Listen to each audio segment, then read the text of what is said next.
You weren't killing them. They were just gonna die from their own idiocy.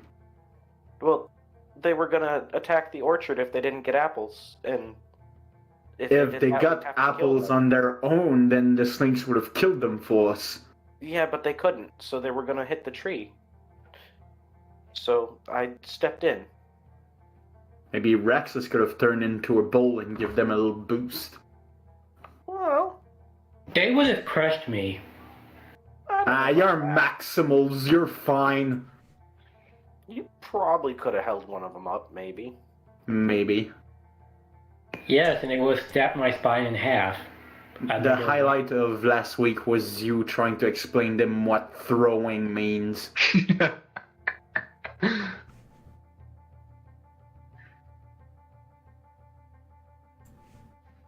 All right, guys. Hey, who wants to give us a recap of what happened last week? Even though I know you guys were just recapping amongst yourselves, but what happened last week for the audience that might be just tuning in? Well, to be honest, everything blends in my head. When did we start? That was my question as well. We started in the lounge ambrosia, about to go investigate the missing Etten. Yes. I'm unconscious. Okay, I guess I can continue it then. Okay. So, I don't have my notes open, but Well, since you have two PVI, it falls to you. I guess so. All right. So since we started in the lounge ambrosia with Chiron telling us about an Etten who normally occasionally shows up in town, but hadn't. And the Etten's name was Zilla and Alikos. Yes. And so it's a two-headed Etten. And we went out in search for this Etten. And the Etten guards a Red livestock. cows. Exactly. Red cows. Which are Zeus's special red cows. And so when we went off to, I guess it would be the ranch, we encountered a red cattle being tugged by some imps, which we dispatched. And then we came across Zilla and Alcus at the ranch, and we had to convince them to let us in. And Raxus got a new girlfriend in that process. Yet again. But it turned out there was another.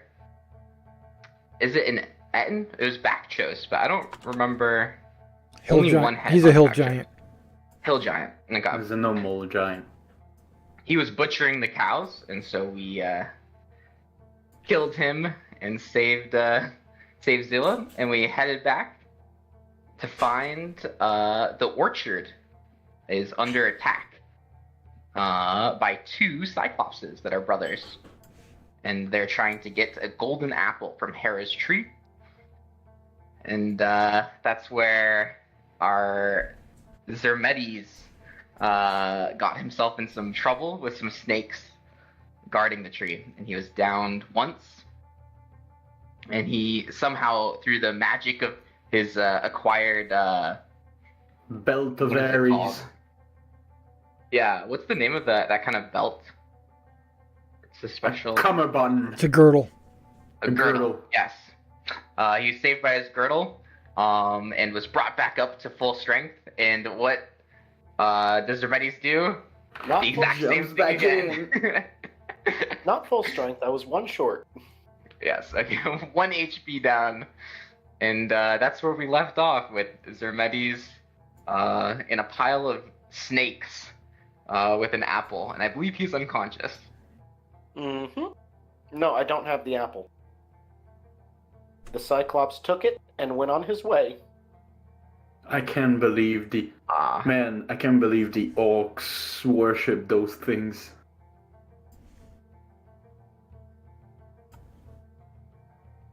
You forgot the imps. The imps. Pain and panic. Right. The friendliest NPCs we met so far. And we punched them in the face. Yeah. Well, of course, it's us. Like the Etten said, we're murder hobos. Right. Okay. That sounds good. Go ahead. Yeah, that's. I think you touched on the majority of it. Go ahead and get DM inspiration on your character sheet. Might help you tonight. Might not. But let's drag the players over to the environment here in just a second as I start our little intro. While I mute you guys while I do that.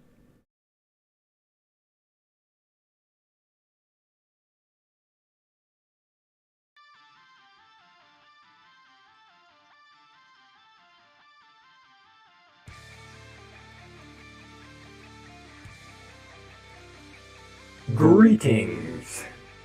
Welcome to the impossible. Welcome to the incredible. Welcome to the inevitable. A show like no other. Enter into our Greek D&D campaign. A fantasy world set in ancient Greece. I am your humble host and game master, Mr. Everything. And here are some words from our cast of characters.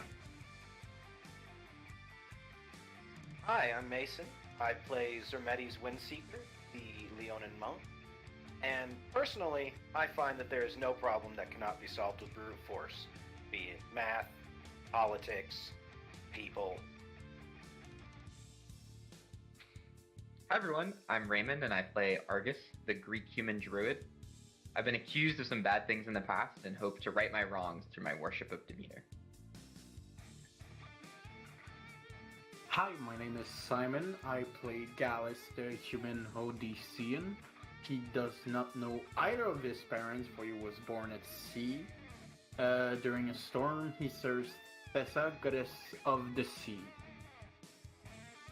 Hello everyone, my name is Michael. I play Raxus, the Minotaur fighter, and he is a worshiper of Hephaestus, and so we're trying to come up in the world of Greece as a hero. And now that you are here, let's dive right into our next session.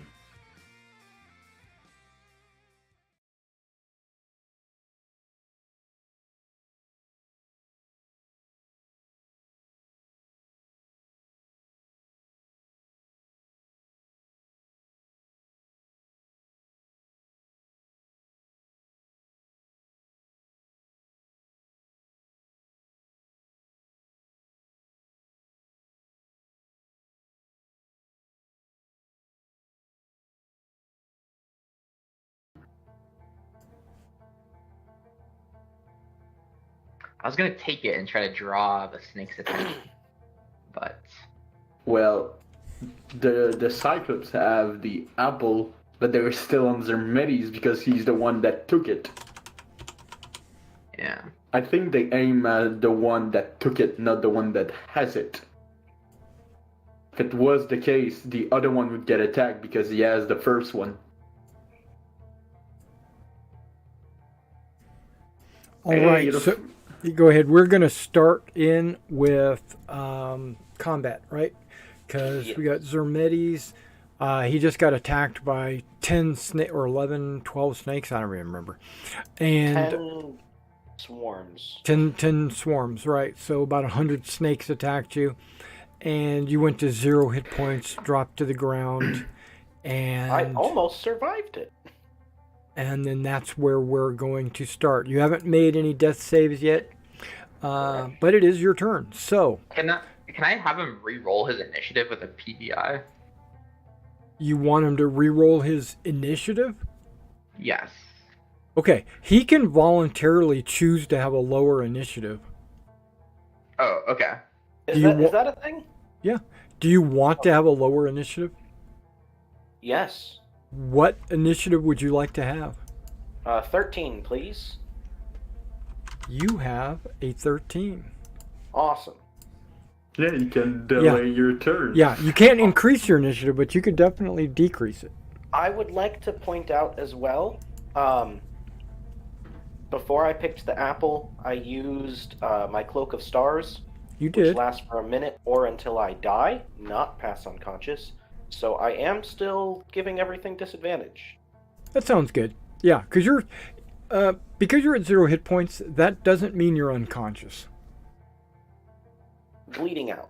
You're bleeding out, which means you're still there moaning and groaning and, in pain. In pain. And you can't say or do anything. I'm covered in just 100 snake bites. right. You have not actually. You're not actually asleep. You're right. You're just bleeding out. Okay, so You just want to make sure you know you suffer. okay, so this Cyclops sees that one of his best friends, the person that he's loved for his entire life in this game, has seen you drop, right? And so, do I have a character sheet for these guys? Oh, I do. Okay, that's always good. He decides he's going to leap into action. He's going to use his great club, and he's going to smash one of these poisonous snakes. Swarms.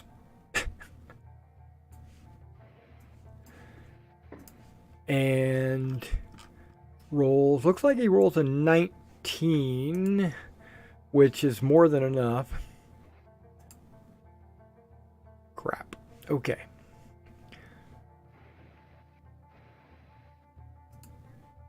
Let me check my settings on this guy. Oh, there it is.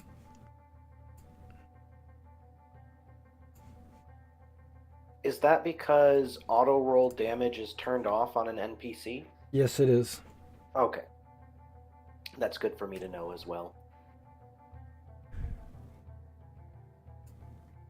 And I think I have to make a new attack, but we'll say this next attack is a hit. I doubt he can miss them without a 1. Hopefully this refreshes it. A 1 through 4 might miss. And he got a 2 or 3. 3. But either way, he missed with a 12, but because he hit with a 19, we're gonna just take the damage. So this swarm takes half damage. Let me double check. Resistant to bludgeoning. Yep. So they take half damage. It takes 8.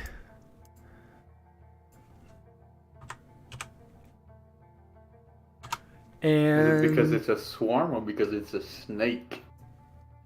yeah, it's a snake All right. swarm. So he swings again and gets a 12 and misses. Okay, now it is Araxis's turn. Come on, Raxai.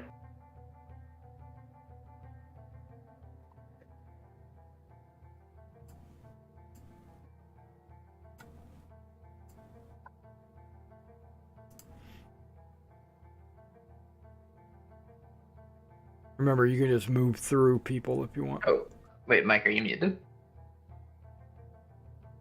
No, I was trying to figure out how can I try and Not do die. this. You could get right there. That's only 30 feet of movement.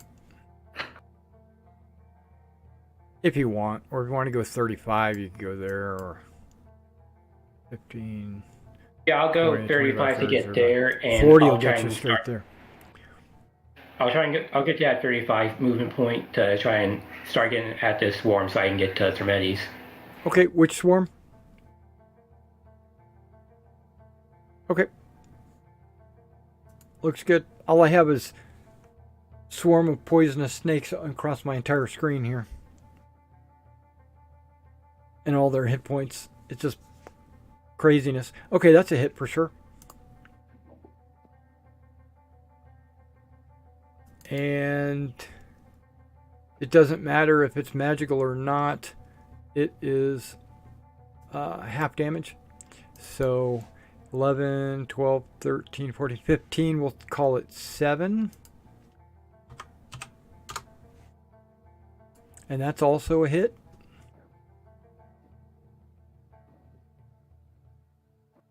$14, we'll also call that one 7.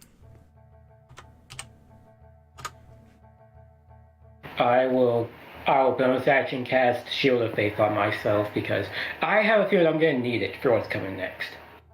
Okay. So I'll put my AC at 20. Right, and you're concentrating on that. And anything else? No, that'll be my turn. Okay, Argus. Yeah. I'm gonna start. I'm gonna cast Healing Word on Zoretes. Okay. Okay. Or 7.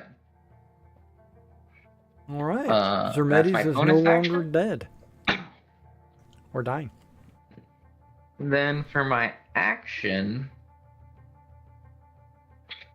I'm gonna cast Mirror Image on myself.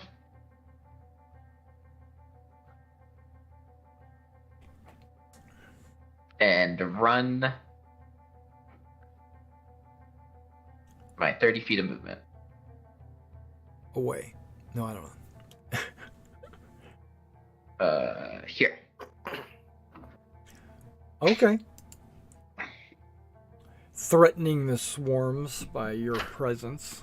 Anything else? Too bad. He's a druid. No, that is all. Okay. Pavlos feels like he needs to get in on this action. So he steps up and also strikes at a snake. And hits for 8.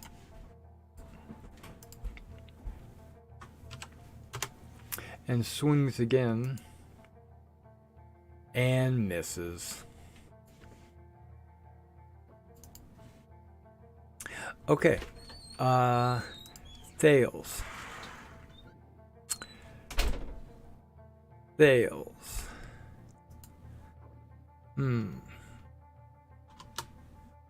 Whoops, sorry. Clicking the wrong things here.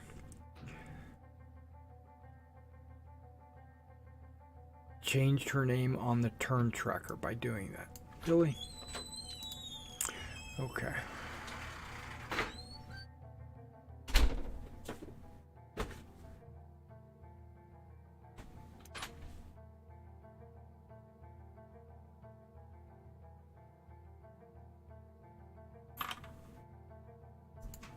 She watches in amazement. Zermetes. Okay. Just out of curiosity, since that was going to be my first roll, I just want to see. Okay. Not a 1. That's good. I climb to my feet. Yep. I disengage. Yep. I don't think they have an attack of opportunity, but anyways, I disengage. You can't move through their spaces. I can't.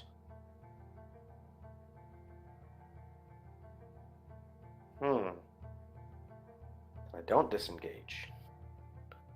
That is a conundrum. They can move through you. You can't move through them. That's gross. Okay. Hum. That changes things. Because that's a lot of attack of opportunity. Then, in that case, I will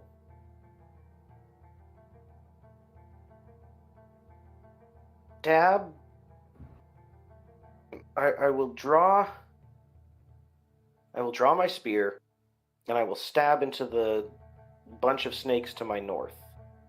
Okay. That's a thing I can do. It is.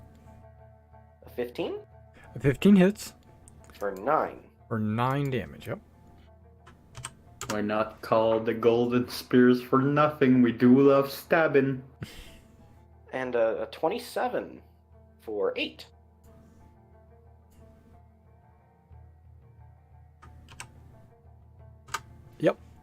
And then I actually will expend a key point. Firstly, no, flurry of blows. You're chewing too loud. Firstly, to hit the one to my north again. Okay. God damn it, man. Miss. Okay. What kind of risk am I willing to take here? For your standards? I'll just hit him with my second one. And I miss. Let's have it. Let's have that one. Okay, I'm looking down here at the hand-to-hand weapons. Swing for the fences. If the attack was made with a tail... Man, you got lucky. Are you done? I can't move, so... Yeah. You can climb the tree. You could have dodged. Probably. Well, they already have disadvantage. That is true. That is true. Which actually, let me... Okay, Gallus. Alright. Since the giant are my ally? No. No. They just don't like the They're snakes. friendly with you, but they're not your allies. Alright, they're But friendly. they are 2 sizes larger than you, so you can move through them. Alright. Then I'm gonna But use it counts as rough terrain as you go. Double. Yeah, so it takes all my movement and all my bonus dash, but I can get here. If you think you can. It takes Yes. 30 feet of movement just to move in his square. And if it only took you 25 feet to get to there, yeah, you could get to there. How much speed do you have? 30? Yeah. Okay, 5, 10, 15, 20, 25, 30, 35, 40, 45, 50. Yep, you could get there with 50 feet. Alright, then I'm gonna attack to my south. Okay, this one. Got it. Hey, yeah! I hate this game. With advantage, you rolled an 11. That misses. Anything else? No. Okay. The swarms all act as one. Okay. Here we go. I'm going to make this easy on myself.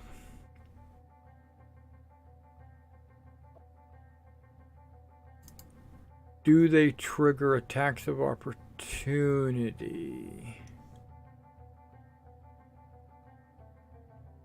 Please, now it's divided by 5 and not 1. Or 6, rather.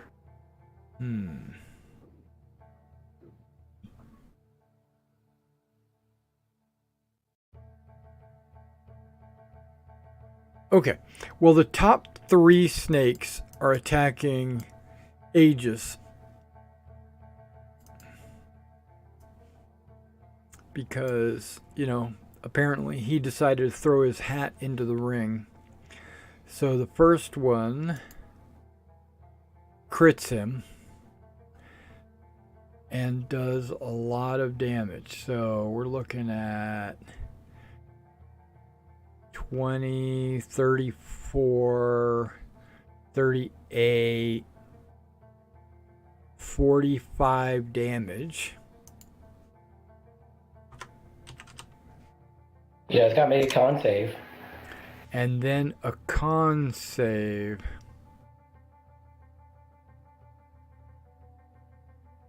Oh, so he can take half the poison damage? Okay. Mm-hmm.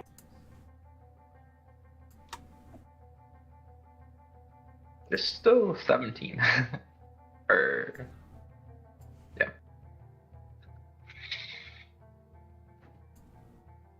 He failed. Yeah, so he took all that Oh damage. no. Yeah, so he takes all of that damage. And then I this. I don't care if he dies. I just said I wouldn't be the one to kill him. The next. Why could... The next swarm attacks him. You made me so angry right now, man. Rolled a 13 and misses him. And then the next swarm rolls an 18 and hits him. We'll go ahead and make that con save. He passes, so he'll take half of the poison. So 8 and 5, 13.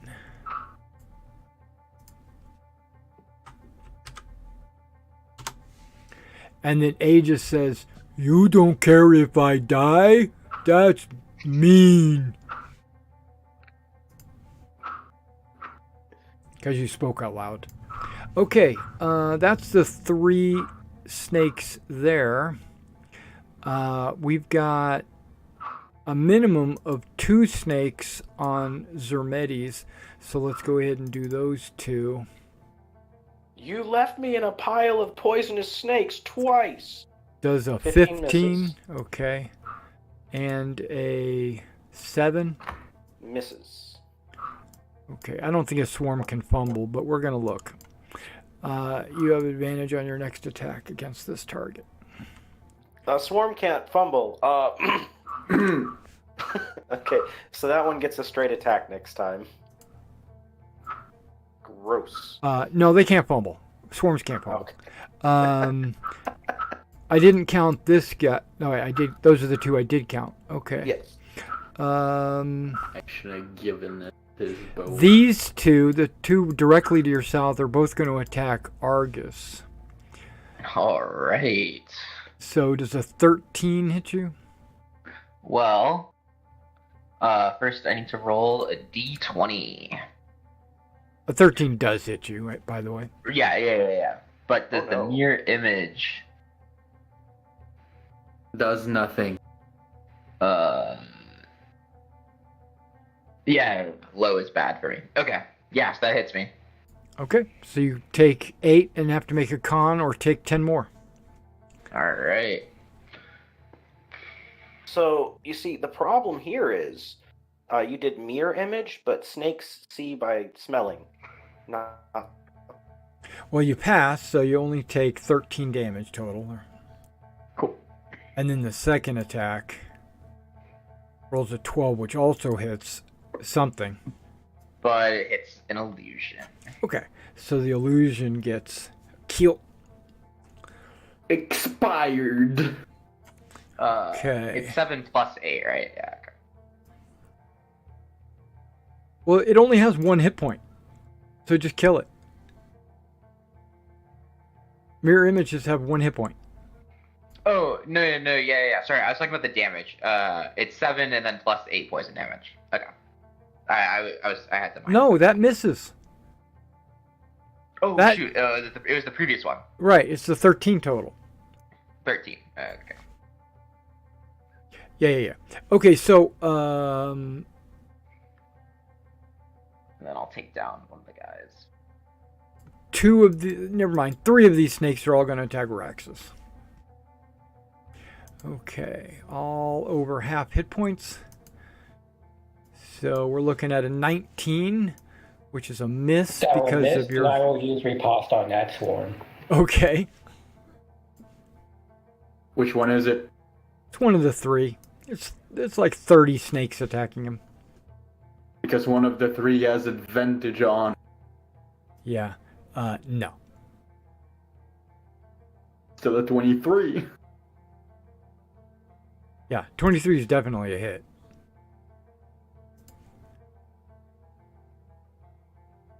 So 8 damage. Well,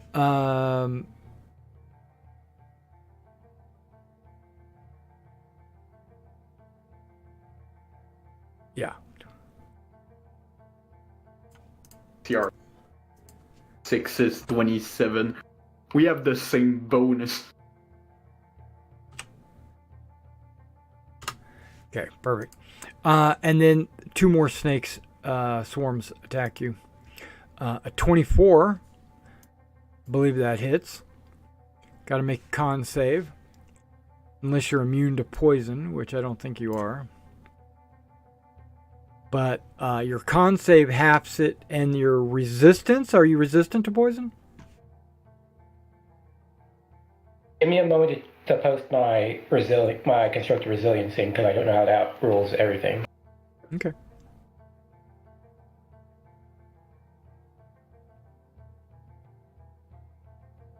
You have advantage on your poison.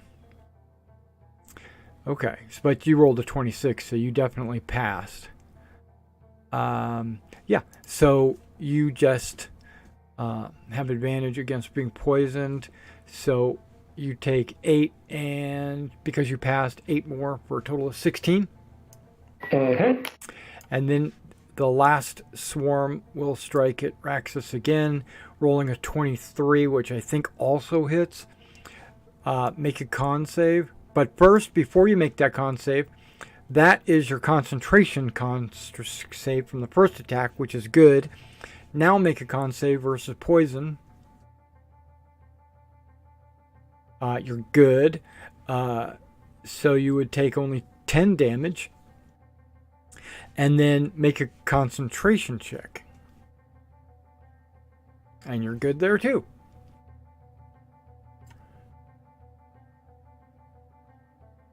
And I believe that's all the poisonous snakes.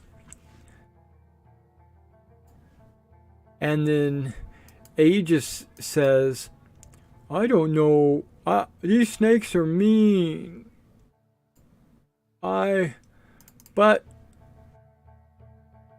he didn't mean it, right, Pablos? He didn't mean that he didn't care if I died. And then he swings a great club and misses. Swings again and hits for 8.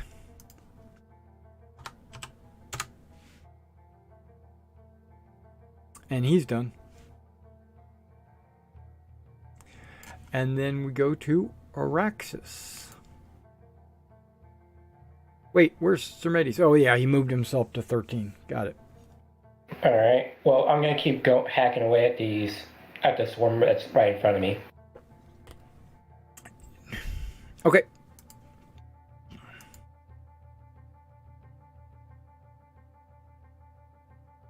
That's a hit. For sure.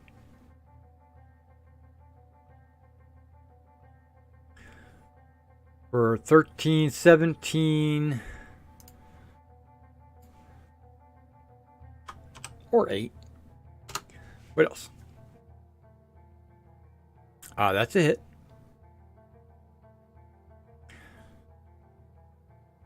For another 7. Alright, and then Alright, and then I will use my bonus action to do second wind. Okay. Yep.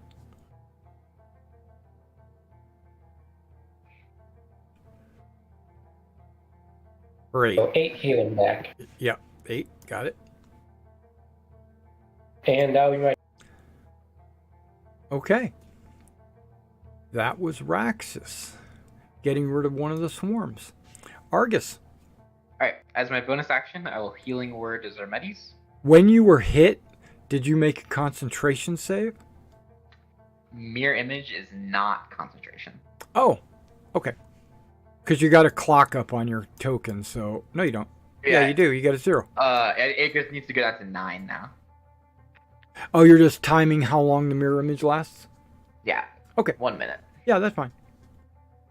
But yeah, so I heal Zermedes for 5. Sermedes, you get healed again. For my action, I will transform into bear. Okay.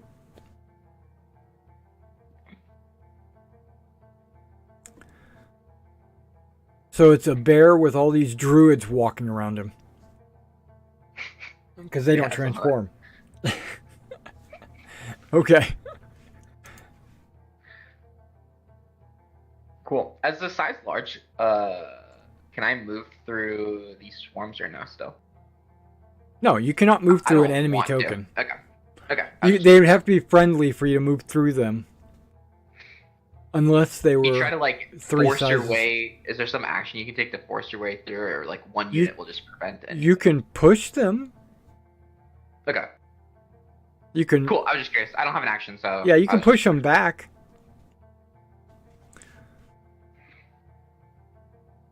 If it's a hostile creature, it has to be 2 sizes larger than you. Okay, Pavlos says, oh, there's this guy right here. It could be hit. No, I'm going to go ahead and hit this guy. 26 for an 11. That's a good hit. And 23 for a 6. 5, 12, 13. Okay, what do we got? 15? Okay. All right. And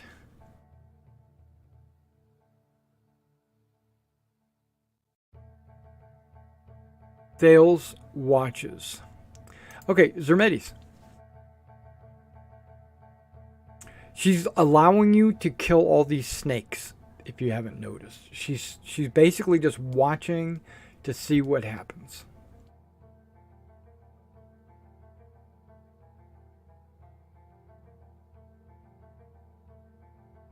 I think you're muted.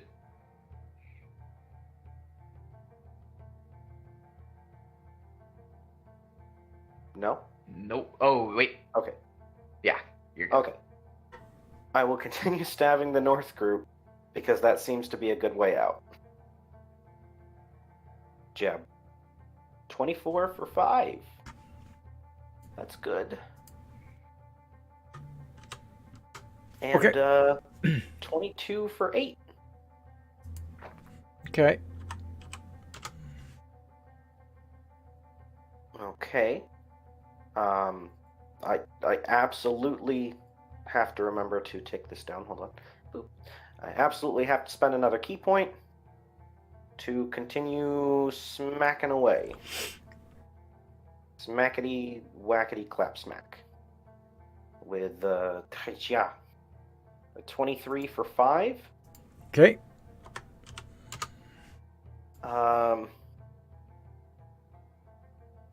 And no, I'm not going to use that. Okay. And a 27 for 3. Okay. Can you use your key points to heal yourself? Not until next level. That would have been useful. Not gonna run yet because I already used my action and bonus action, so I don't have a disengage. So that is my turn. Oh, wait. I say, of course I care if you die. That's why I got you the apple, so you wouldn't have to fight the snakes. Now get out of here. Okay. Now it's Gallus' turn. Gallus. Gallus will once again attack to the south.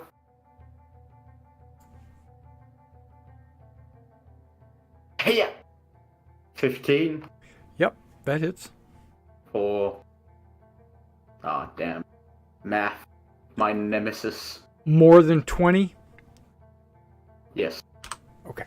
That makes half its 11. Yeah, it's more than 20. It's dead. Yay. I will move over here. Okay. The Got you, snake, buddy. the snake action.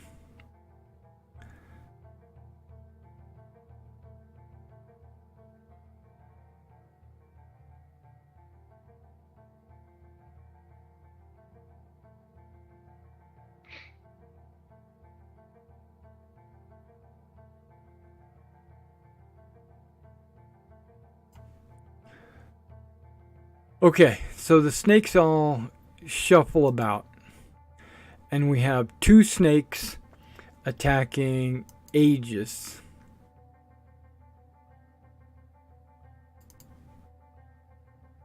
And they will continue their rampage.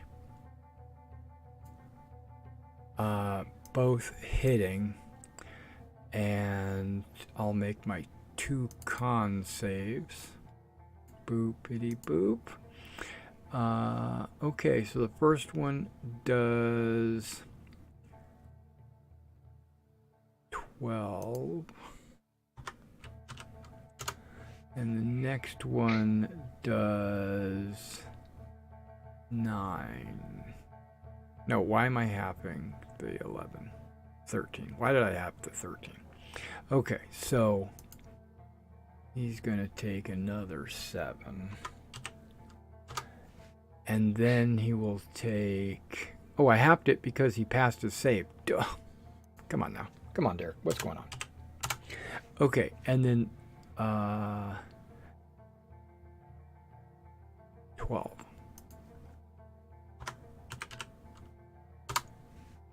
Okay. So Age's got all these like snakes like bit into his legs and just dangling off of him, you know, and just they're not letting go, and poison's just coursing through his veins. Okay. That was 2. And then we got 2 on Zermetes, it looks like.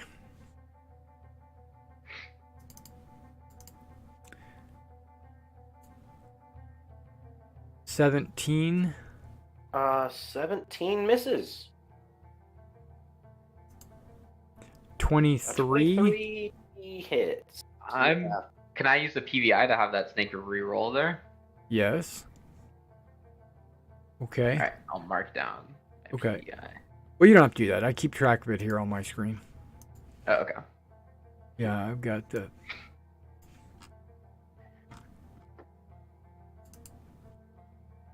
You're down to 1. Okay. Let me get back to the right map. And so he will re-roll, counting only the first number.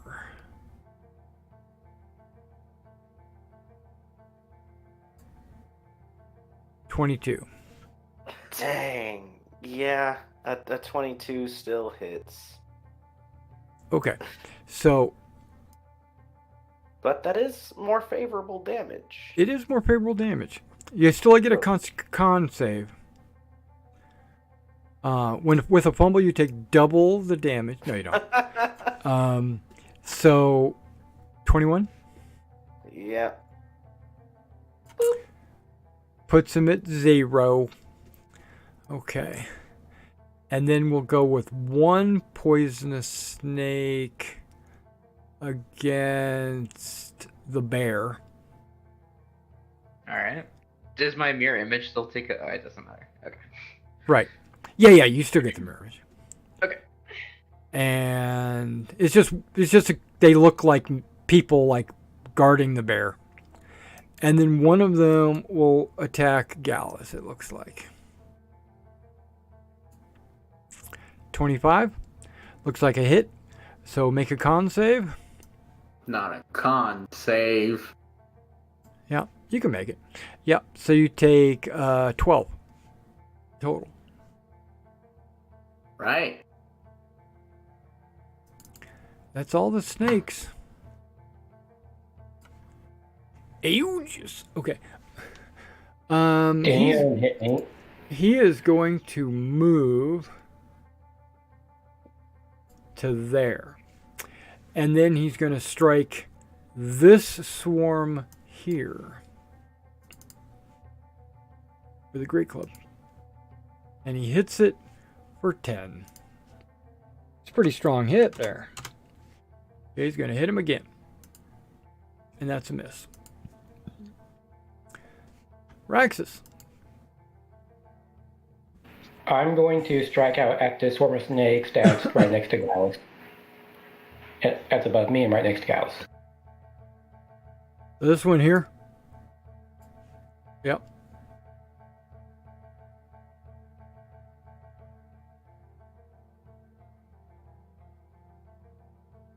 That hits.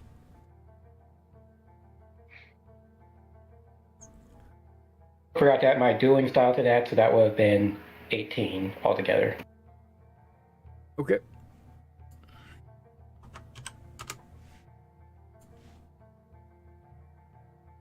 Can I go again? Yep.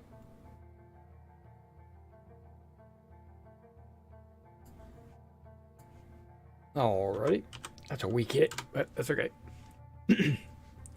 Anything else? No. Okay.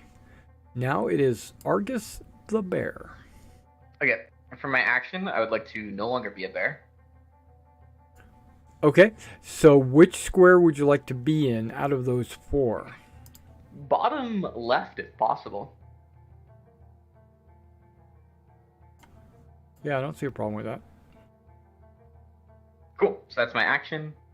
Bonus action, I will cast Healing Word on Zermetes. Get up, Zermetes! For 5. Okay.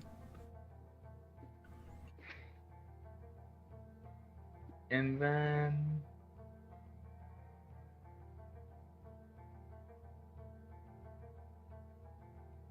Yep, I guess that's it. I just stay there. And just to let you know, Zermetes, the belt is a once per day action. Okay, it's once per day. It's automatic. The first time you're dropped to 0 hit points, you're not. You're actually dropped to 1 hit point instead. So you don't like pass out and automatically stabilize. You just don't even pass out. I am having the weirdest headphone troubles today, but okay. So Oh, that's, yeah. Just so you know. that's So a we- good belt. So it So it basically gives gives them you a the- once a day orc ability. Not Now- true. Today, Argus long has it. rest. What? Argus, you have hard to kill, right? Oh, true, I do, yeah. Okay, so Argus, are you done? Yep, that was the end of my turn. I'll Okay, stay there. and then we go to Pavlos. Pavlos says, I'll help you, puny weakling. And then he comes down here and strikes at this poisonous snake. And he misses, and he hits for 11.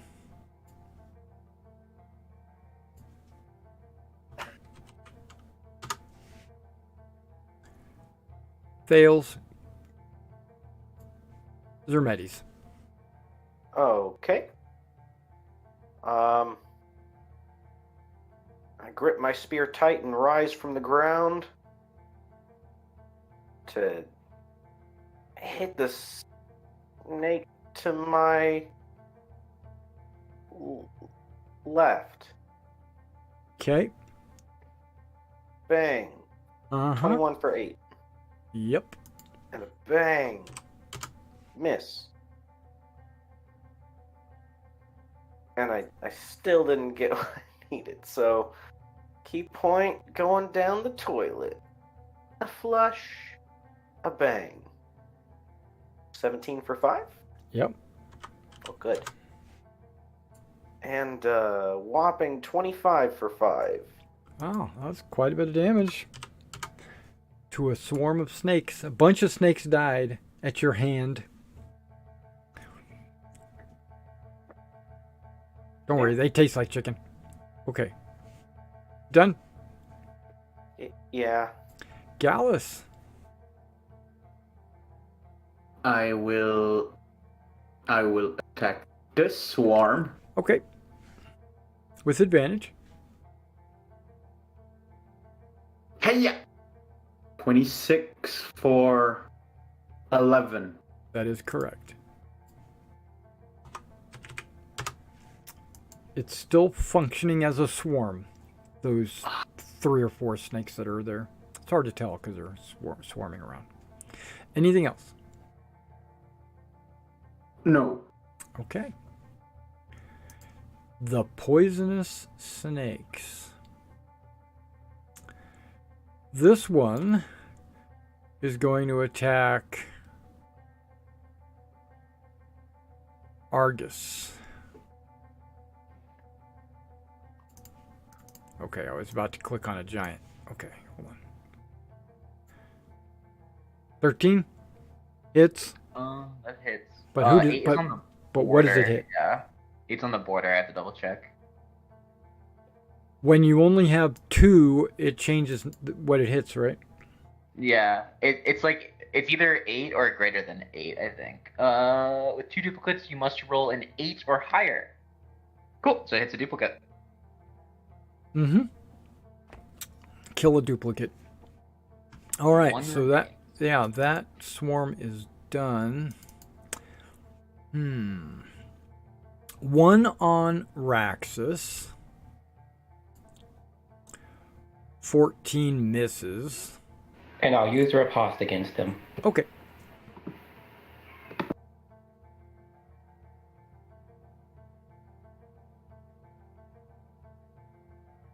Hit.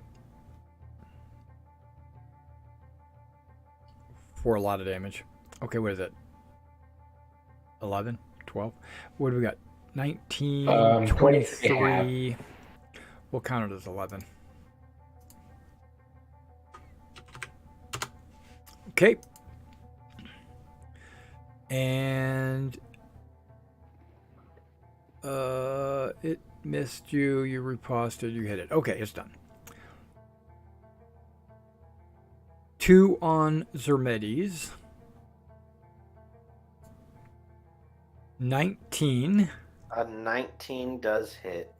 Con save. How about a reroll? You're going to use your last PVI? Yep. Okay. Give me a second to go delete the PVI.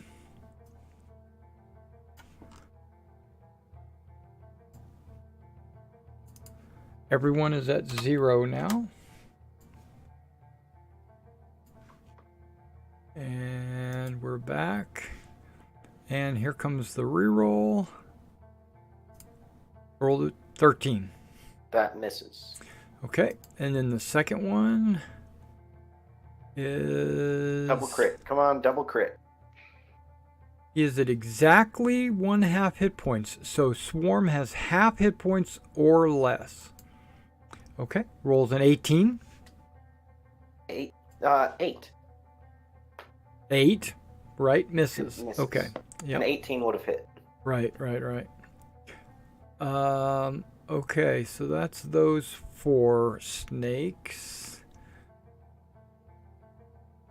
1 on Gallus is definitely under half hit points. Rolled a 10. No. And then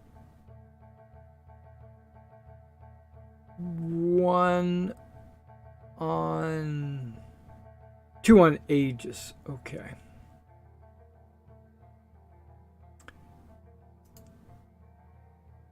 They both hit, and he needs to make 2 con saves. 1 and a 2. They both pass. So 16 from the first one. It's a pretty strong hit. And then 6 and 10. 16 from the second one. Wow, he is not doing well. It looks like his eyes are kind of, well, his eye, only got one. It's kind of rolling around inside his head. He should probably get the poisoned trait, but it doesn't work that way. It's usually damage or the poison trait. Almost never both. And that's all the snakes. Yep. So it's his turn. He disengages and goes over here and starts crying, holding a tree to keep him away, standing. Raxus. I don't want to be mean, but do the snakes get opportunity attacks on him? He disengaged. Oh, okay. Yeah. His action was to disengage. Well, I will be going after the snake who tried to hit me after I riposted the last turn, so here we go. Yeah, that's this guy right here to your left. Mm-hmm.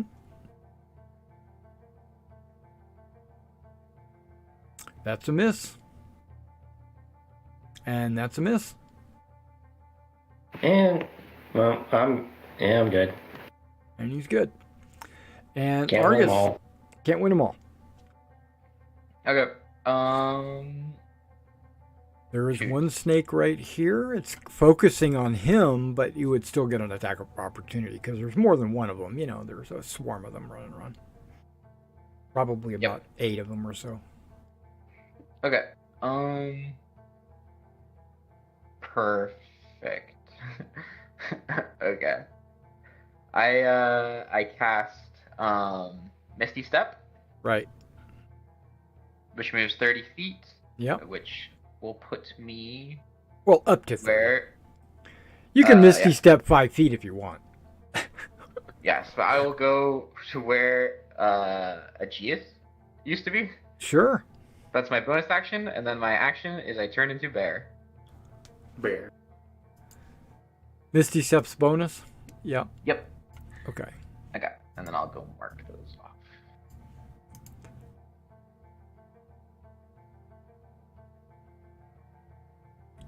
I let out a roar, attempting to intimidate the snake. One of the 10 in front of you is kind of shaking, looking at you like, oh, that's scary. Okay. Pavlos.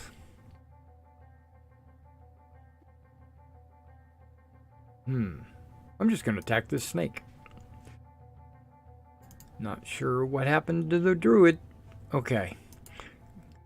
Oh, that ain't good. He crits it for 33 damage. So that would be 15, 16 damage. And then he swings again, hitting for 10 damage, killing it. And then he says, Catboy, I kill one. I kill one for you. Okay. Zermedes. I'm so proud. I'm stabbing the one in between me and Gallus. Okay. You get advantage. 23 for 9. That is a hit. What else? 19 for 9. Okay, that one didn't survive. Okay. Spending a key point to disengage. Okay.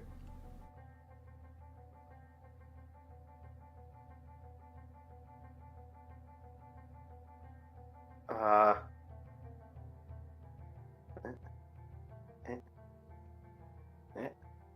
45 feet. Okay. You're like, I'm out of here. Okay. I'm like the wind. That's right. Step of the wind. No, it's yeah. Up of the wind. Yeah. Anything else? No, I'm good. Gallus.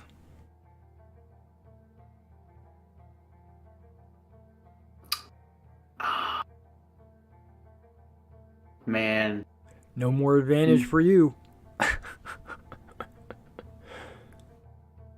I'm gonna attack this one Okay. The one by Raxus. to at least have sneak attack. Yes. Hey, 16 That hits. for 12. No, 11. 11. It's 11. Yeah. Yep. And that ends your turn? Yes, I'm a rogue. Okay. Aegis pulls the dead snakes off of his legs and throws them to the ground. Raxus. All right, I'm gonna try and get rid of this snake that's been bothering me for the last couple rounds in front of me. Okay. Absolutely. Yep, that's for sure. And almost. There's like one snake left. Maybe two. And that misses. Anything else? All right, I'll action surge. Okay. You still have that left? I suppose so. There was no real fighting last week. That's a hit. For more than 2 hit points. Okay. Yep. That hits. For 7, 8, 9, 10, 11, 12. Okay. Minus 6. Got it. And I assume you're done. Yeah, I'm done. That's it. Okay. Argus the bear. Okay. Can I move here? So, You can move. You get an attack of opportunity if you move anywhere. oh, from that snake. Right. Okay. Then I'll move. Well, you can Here. move to the right. Yeah, yeah. And let me do one more. Yep, there you go. And not wanting to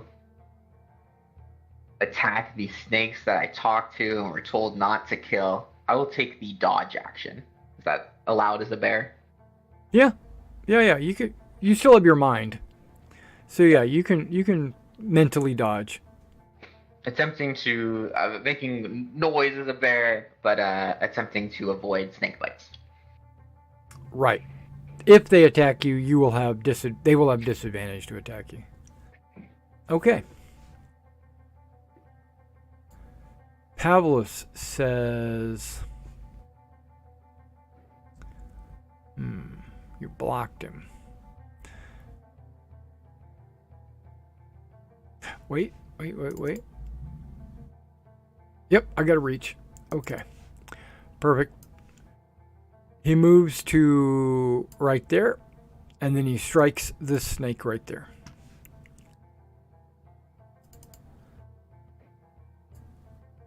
With a hit for 12. And then a hit for 12.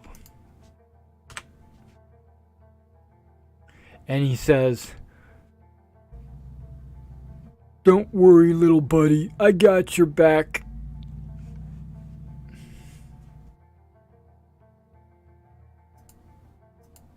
Okay, Zermetes. Okay. Get a time to breathe Yeah, but not without for getting long. killed every turn. I'm gonna move up to right behind the bear, Mm-hmm. drop my spear on the ground, Okay. and draw my short bow. Take aim at the snake next to Argus, and fire into the coil of scaly bodies. You can fire next turn. Oh, okay. Equipping a bow is an action. Okay. That's good to know so that Any- I don't try this in more dangerous situations. But you got your bow out. And Yeah. anything else? Bonus action, Hunter's Mark on that same snake. Which one? The one next to Argus. This one. Okay. Yeah, you could barely see him. I'll allow it. Bear. Whoops.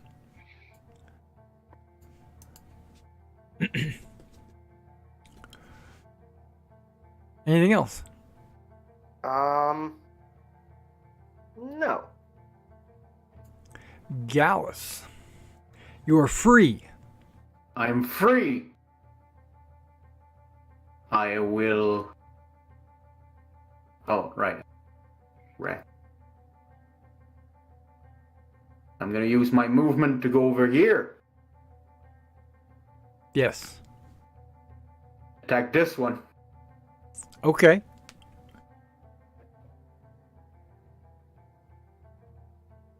26. Yep, Oh, well, that's easy math. 13. that's right. All right, looking good.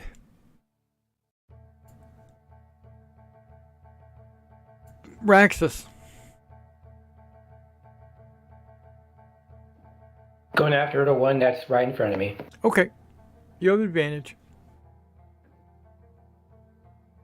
17 hits.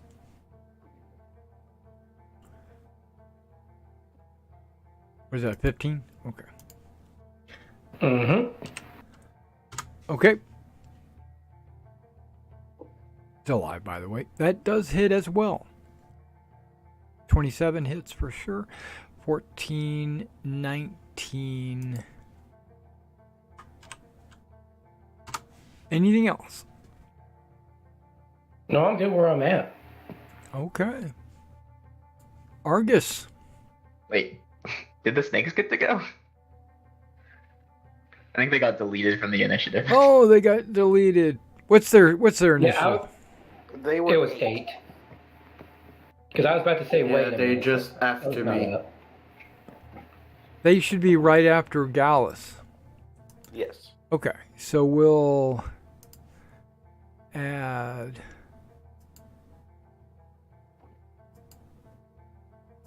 No, we won't. We'll do this.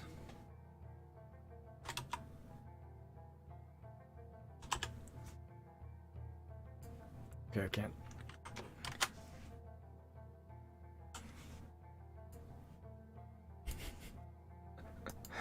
All right. We'll give them an 8. All right, so the... I'm going to have the snakes go right now. All right. The snacks. The snack. That's right. The snacks are going to go.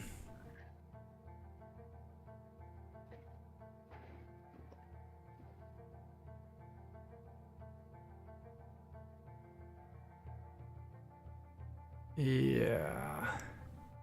Okay, so this one here is going to attack Raxus.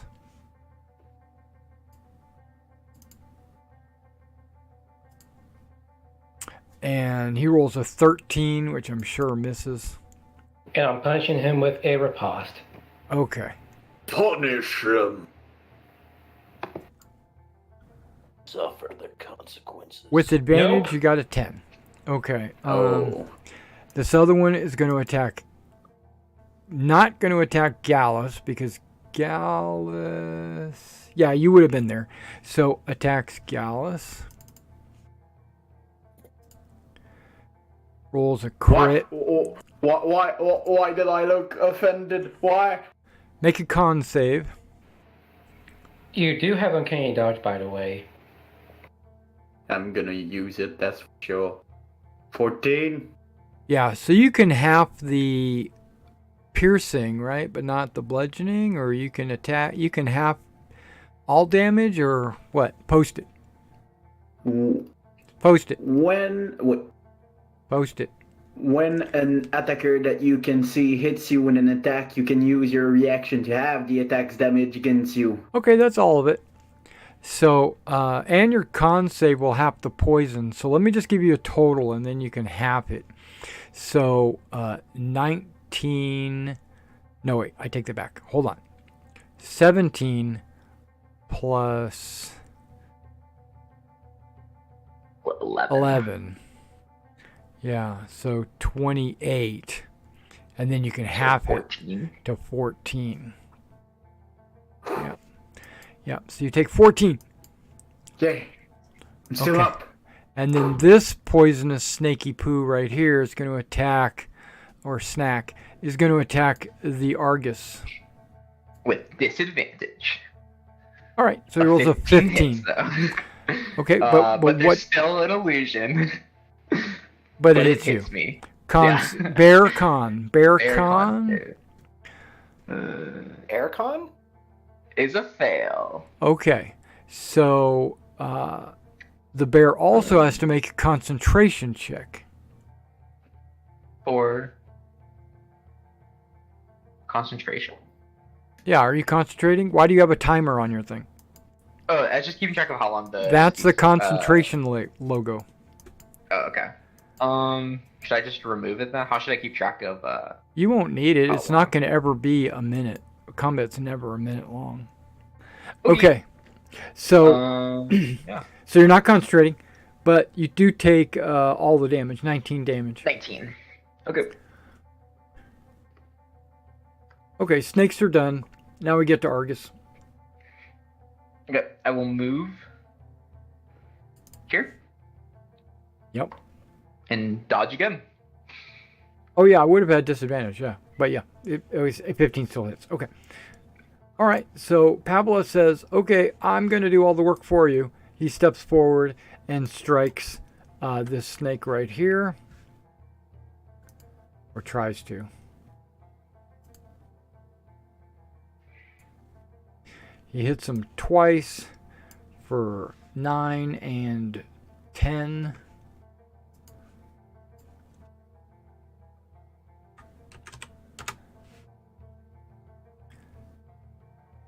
Mercedes. Okay. Take 2 steps forward. And I'm going to shoot that little snake. Okay. Zing!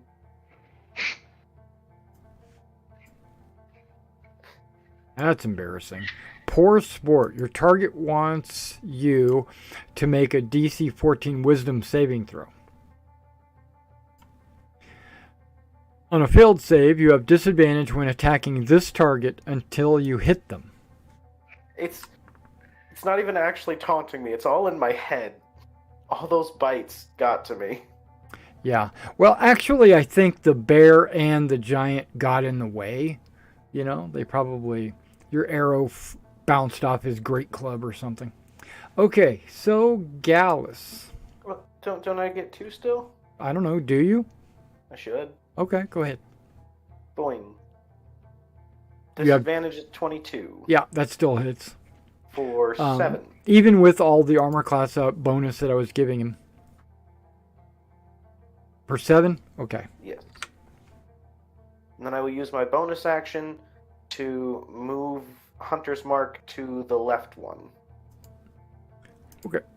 And I will take... I took 2 steps to get here, so there's 3, 4, 5.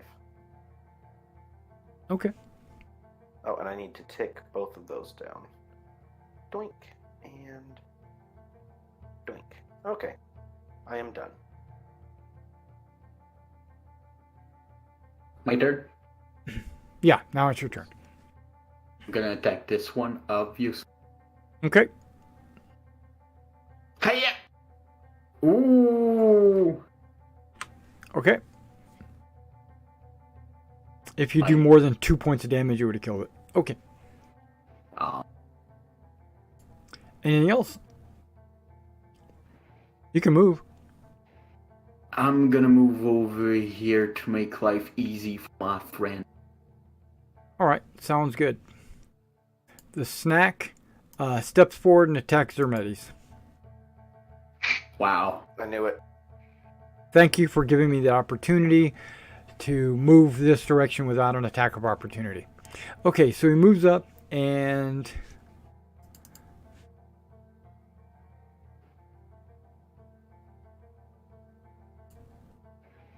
$24 18 hits. or 18. Okay, con save. Doesn't matter. It's going to be 10 damage. Yep. So you're at 0. Oh. Hunter's Mark is gone. Well, crap baskets. I had to try. It's my fault. The snakes feel like they've redeemed themselves. They've killed you like 4 times. Okay. Aegis is done. Raxus.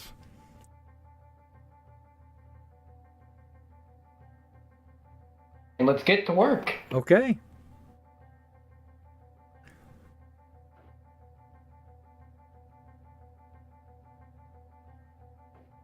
That is a hit.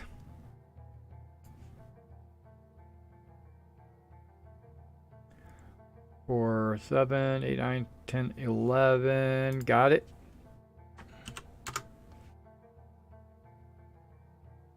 Hit as well. 16. That would be 8. Okay.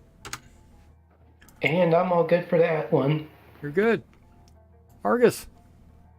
Can I use my action to move Zermetes? Push him? You could drag him if you want. You can pull him.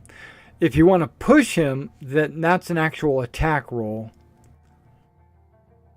I mean, you have advantage for attacking a prone target. My goal is to move him But away from if the snake. it's considered a grapple and he automatically fails, he's not unconscious. But he's gonna, yeah. But I'll allow you to move him back, move him forward 5 feet if you want. Yeah. Or you could pull him. You just want to push him to there? Yep. And Okay. then I'll end up there. Okay. Yeah, you can do that. Yeah, that's for sure. No problem. You roll him along the ground. Like Oh, that's my turn? like a log. You just Yeah. a bear looking for honey. Okay, you don't want to attack or anything? You Oh, keep that down where I- that is That's basically considered probably an an action. Yeah. Yeah. Okay, so Pavlos reaches over the bull man and attacks the poisonous snake with his great club at range. Hits him for 7, killing him. Okay, everybody is out of combat. There's no more snakes in swarms. There might be a couple of snakes here and there, like scurrying off into the bushes, but as a threat, they're all gone. All right. And then Thales, you can hear her claps. She's clap. It's giving you guys a slow clap.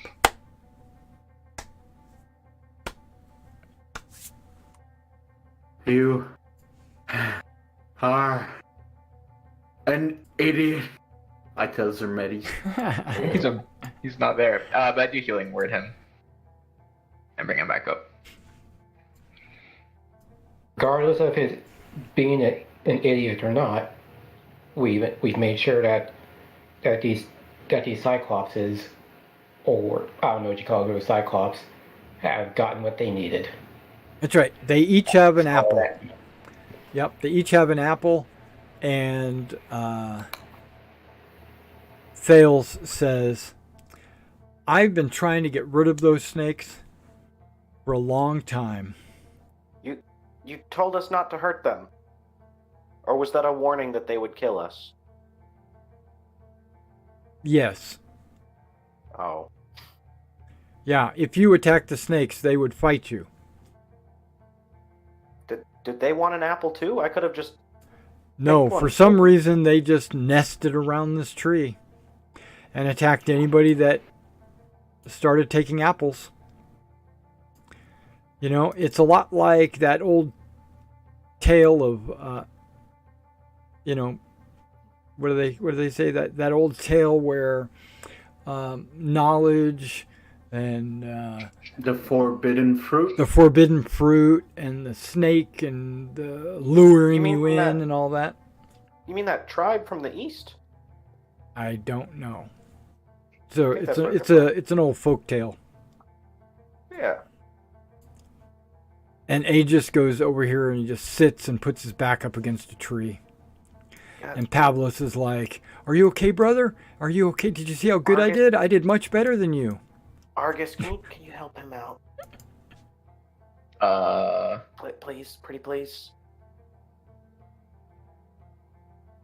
No. No? Not out of not wanting to, but Oh, yeah, fair. out of saving you. Yeah. You can only call upon the healing energies of the woodlands for a limited amount of time. I don't know how that works. Yeah. I can give emotional support. He could probably use it. You guys did so great. Yeah, this Aegis over here, he doesn't know who's talking to him.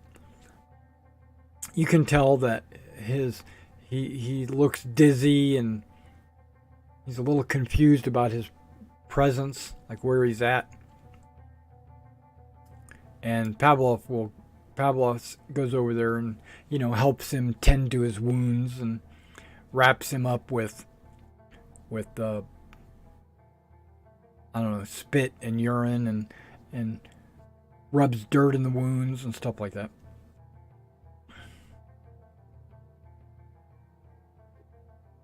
We'll get you guys a nice barn to sleep in for the night. You'll feel better in the morning. So there's still a third golden apple at the 30-foot point. And there's no snakes to stop you. You're right.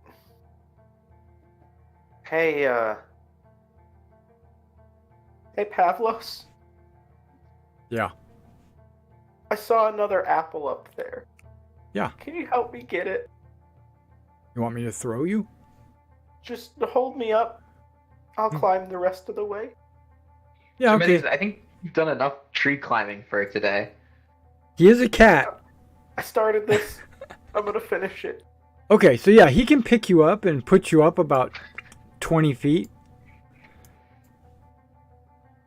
Or he can put you, if you want to jump off of him, you get a 15-foot. So, you want to just climb 10 feet up there? Or do you want to jump the rest of the way? I'll jump. I got a good jump if I spend my last key point on it. He says, I can throw you. I don't trust you to do that, I'm sorry. I have great depth perception with one eye. Just hold your hand up as high as you can, and I'll jump as high as I can. Okay. Yeah, so you'll get a 15-foot head start. So if you jump, you got to get 15 feet to grab the branch.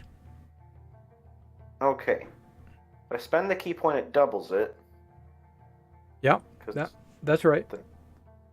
You you don't get a running head start. Correct. So what was standing tall, high jump again? I don't know, about 3 feet plus your strength modifier or something like that.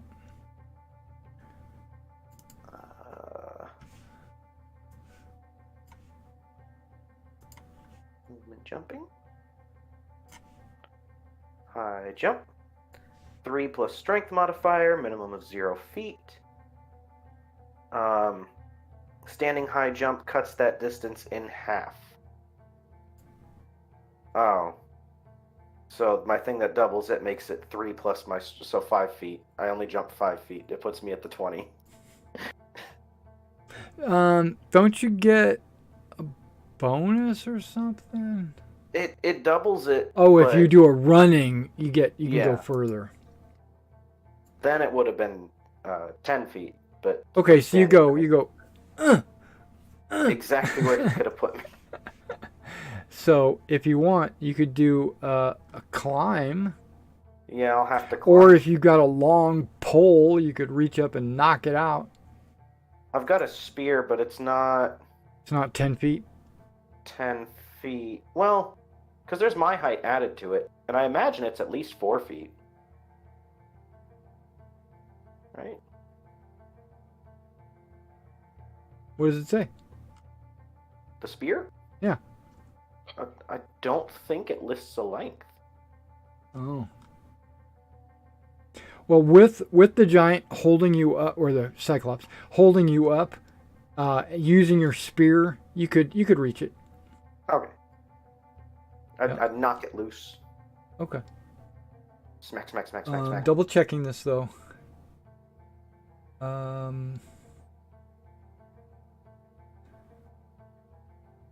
Snakes.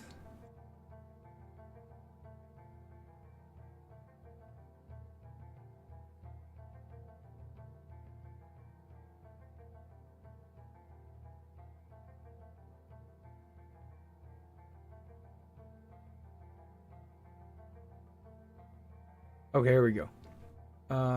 30 feet off the ground. Okay.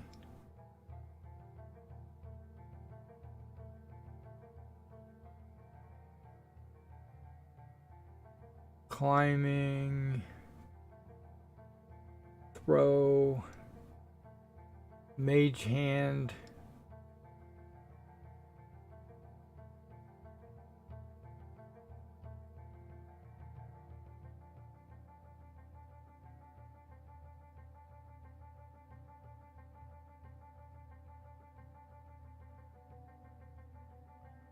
Okay, before you reach up and strike the tree, knocking the apple down or what have you, Thales will step forward and ask, "Why are you looking for an apple? Why are you trying to get an apple?" Because you don't have permission. Those are Hera's apples. Not Zermeti's apples.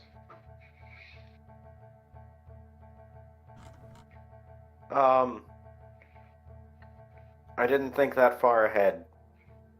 Okay, so I'm a little delirious from the snake bites, and I just remembered I need to get apples. right. Well, the two Cyclops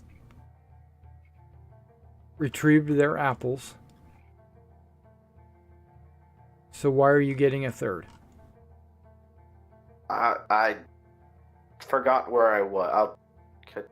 Pavlos, can you let me down? Yeah, so he puts you down. So that I got bit by a lot of snakes. I don't know if you saw.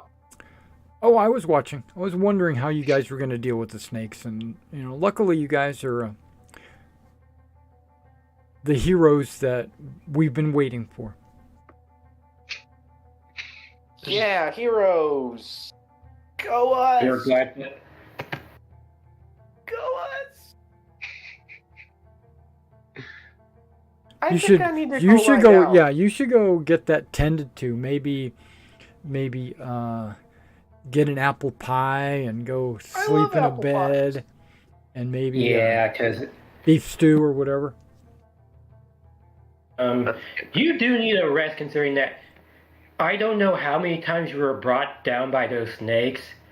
So I say you deserve a very, very long rest. But As can I you have have taken apple pie enough. first? You have apple pie first, then rest, because Nice. you, good sir, have taken more than enough punishment for a day.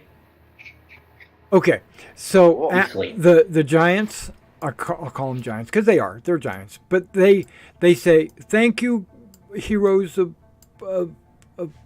people. We are going to depart as promised with our golden apples. We will consume them later. Bye. Not right now. We're going to go now." And then they wander off into the trees. Hey, Stay safe. Thales. They don't know the way out of here, and also there's a hole in the wall. They'll figure it out. So you should probably look into both of those things. I probably should. And then she comes over to the tree, and you see her spear. See that spear made out of an unusual material. She touches the tree with it, and the golden apple falls out of the sky. You can see it right there on her token, but it just the golden apple just falls off of the branch. She catches it and says, "This is a reward for helping those Cyclops." She did an Uruguay. She did. That's right. Also, I do have to ask, what are you going to do now that these snakes are no longer an issue? Now I'll clean up around here. I see there's a lot of apples on the ground. It needs to be cleaned up, and that wagon, I probably need to do something with it. And she hands you, Zermeti, she hands you the golden apple. Oh, awesome! Thank you. I'm gonna make it into a pie. So that Rax- anyone can trip together. Raxus said I could have apple pie. Yeah. Okay. You so earned it. That's right. I'm gonna put this in my bag for now, though. Okay. It'll be safe. It Don't tell it anybody. is a real apple. Okay, you can tell it's not made of gold. Okay, I mean it's like those apples, those like a yellow apple. You know, like you've seen them in the grocery store. There's red apples, there's yellow apples, right? But this one is a little bit more yellow. It's like it also kind of shines a little bit, reflects light, a little bit like glitter or whatever. But it's still an apple. You can tell it's an actual plant grown fruit. And if you don't eat it, you know, give it a week or so, it'll spoil. Oh. It's not something you just hold on to forever. But Like my golden egg. your golden egg was okay because it was Magic. it was an egg, you know. Was an egg. Yeah, it was an egg. But this is an apple. Launch off the bloom. Right. Oh, I have to eat. I was gonna give it to Artemis. Maybe She's the plant it. goddess. Maybe plant it for a new tree since this one has been depleted. No, trees grow more fruit. Like every year, they grow more fruit. It's okay. It's okay. It's okay. I need a nap. Yeah, let's get you some sleep. Okay. So you guys go back to the lounge. You don't have to move tokens. You guys find your way out of the orchard, and you'll see. Remember, this is a new day. This is a new day. This is morning. There is a commotion going on to the southeast of the village. You know, a little bit like in this area, right there.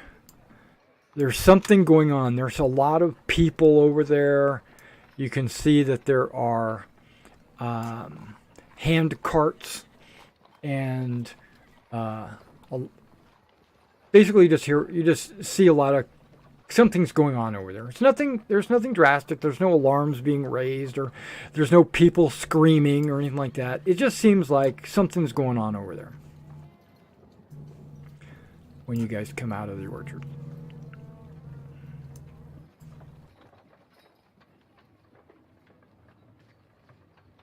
And Head over. Yeah, and we're... okay, you'll notice that the Amazons have arrived. Nice. There are they're basically, I don't know if I could draw this. I'm gonna draw I it. know them. I'm gonna draw freehand. Okay, so okay. Freehand. Yeah, I don't like yes, that. you I don't do like say that it. color. I'm gonna go with a different color. Let's go with this color. Okay, so this one, and this one, and this one. These are all yurts, by the way. And these, and these, and this building, and this building have all been taken over by the Amazons. You can see that they are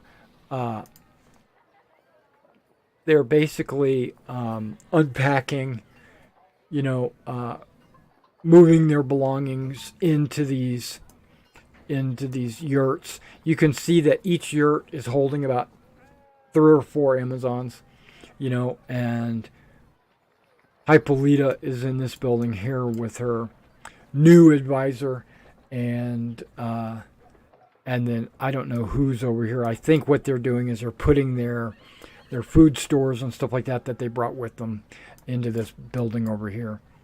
But basically, they're here. They've arrived, and you can see Chiron is kind of standing with Hippolyta, and he is.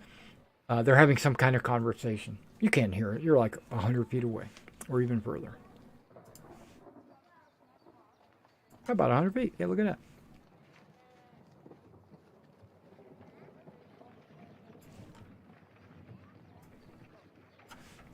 So let me do a thing. Yeah, here we are.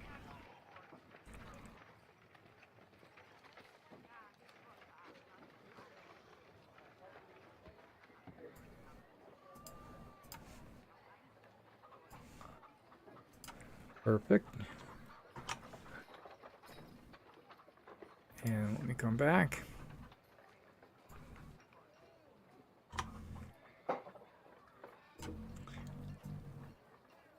There we go. So I'm going to leave her on the map right there if you ever want to go talk to her or whatever. Okay. Anything? What would you guys like to do? I need a nap. Yeah, we all need a nap today. Let's take a rest because we've all been roughed up. Zermaze is beat to shit. And No, I don't have to go to the bathroom. I'm good. Okay, see, you need to get rested because that poison is messing with you severely. Yeah, this happens But when I eat too. It even makes me sick like this. Okay, so how many fingers am I holding up? I'm holding up 4 fingers. That's a trick question. That's a hand.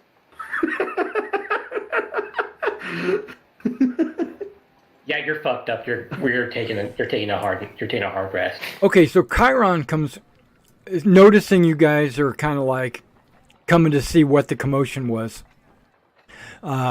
Trots over to you while Hypolita goes back to directing her Amazons to get settled in and stuff like that. And he says, "Oh, I'm glad you made it out of there alive." Me too. Yeah. Me 3. Yeah. I see that you're injured, and if you need a Clippe or someone to come, or Payon to come, more like Payon. If you need Payon to come visit you in the lounge, you can, or if you just wish to sleep the rest of the day and night, that'd be fine. It looks like Hypolita has brought her ladies, and they are preparing to set up guard duty.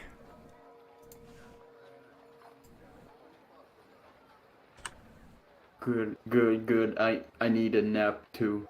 Yeah. It's the same day as the other giants, right? Yeah. No, this is the next day. This is the next day. The next You guys day, all just woke up and went to go see the orchard. right. Yeah. Oh, okay. Good. Close. I don't need swarms of poisonous snakes on my screen. I don't need that. Okay, good. Just closing all We these should character take a short sheets. rest before the orchard. No, I don't know. Yeah. Anyways, the snakes alone make for a big day. Yeah, the Amazons are that away. We saw them. Chiron, if you wore pants, would they go over the bottom of you or just your back legs? I'm sorry, Karen, but What are pants? Some weirdos wear them. I don't know. I wear a proper skirt. Yeah. we have apple pie to eat and rest ahead of us. Let's go back to the lounge ambrosia. Okay. Now that the Amazons are here, there's much plans to be made. I will let you know when we have made them. Alright. So if you wish to go recuperate and rally your strength, go ahead. And then he goes off into the distance. So you guys go over to the lounge.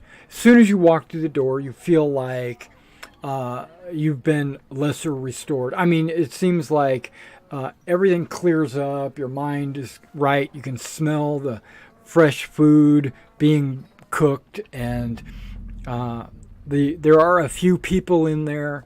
There's always somebody coming in and out through here, and it looks like there's a couple of farmers in here, and they're getting their they're finishing off whatever food that they were eating, and you can hear the songs of music being played over the loudspeakers. I mean, it's just in the air. You don't know where it's coming from. It comes from the woods. It's used as a speaker. It trembles and there's music. That's right. That's right. That's right. It reverberates just at the right frequency to make music. So go ahead and make an Arcana roll. All of us? Just you. Just You me? might say it reverberates at the right timbre. 9. Yeah. So you don't know. It sounds right. Sounds Never right. not knowing what a Sounds right. speaker is. Okay, but I mean, Go on. you've seen drums. You know, you've seen harps and stuff. So you know that. Musical At the right- instrument vibrates. Yeah, it vibrates, exactly. So you know, and this lounge is very much a very large organ. Drum. Mhm. Galan, I need pie. Yeah, okay, no problem. He brings you a cherry Good pie. stuff. Not the. He brings you a cherry pie. Okay. Yep. I feel like if I got bit some 5,000 times by snakes in about a minute, I can't tell the difference. Right. Yeah. Your rooms are all available if you need to go lie down, you know. And I'm serving beef stew for breakfast. That's a good breakfast. It's Yeah. hearty. Yeah, it's got lentils and it's a weird stew. It's got a bunch of stuff in it that you wouldn't think would be in a beef stew. No potatoes. Yeah, but that's why it works so well. You're such a good cook. Go on. Yeah, it's a little bit more like chili, but yeah, it's But it's always warm. beef. Yeah. Okay. Big chunks of red meat, Nice. like from a red cow. There is a lot of that to spare. Right. Hey, whatever happened to the Etten? Did they let her go back, or did they just... Yeah, she's fine. Oh, that's good. That's good. Nice lady. Yeah, she Raxus has she a apologized. It wasn't her, it was the giant. crush on- Okay, that's good. Raxus is sweet on her, you know. I've heard stories that Raxus has got a girlfriend back in Ilos. I have what now? Wait, this is the first time I'm hearing of this, but Yeah, he's got like 7, but he says that I'm mean or so. I don't know. I'm gonna eat my pie. Good So night, it must be everybody. like, I didn't know about this. well, you know, our sailors, and so sailors have a girlfriend in every port, right? Where are all these women coming from? How? Yeah, I'm not Zermetis even actually doing takes all the this. pie and goes straight to bed with the pie. Okay, that's fine. After a short amount of time, like when it gets close to dinner time, you see a bunch of Amazons come into the lounge to eat, you know. And they're in their armor. They come in, and after they eat, you know, they leave, and you overhear one of them, or all of them. It's kind of a conversation. It's not any one specific Amazon. They're all making this conversation. Like, yeah, I'm surprised that this is what the gist is of what you hear. I'm surprised they haven't asked for us to come down here sooner. I don't see any warriors in this village except for, and then they gesture towards your table. All right, I was about to And- get really offended.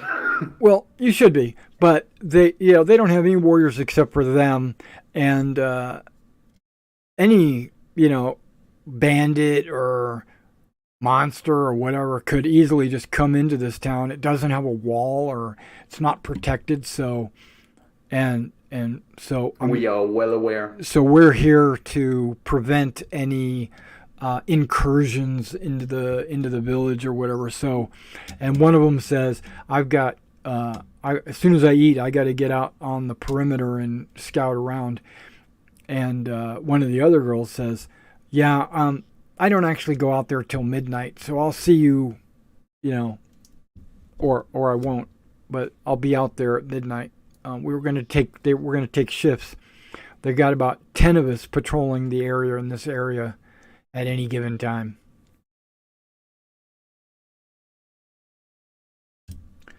Did you want to interact with them, or just listen, eat, and go to bed? Listen, eat, go to bed.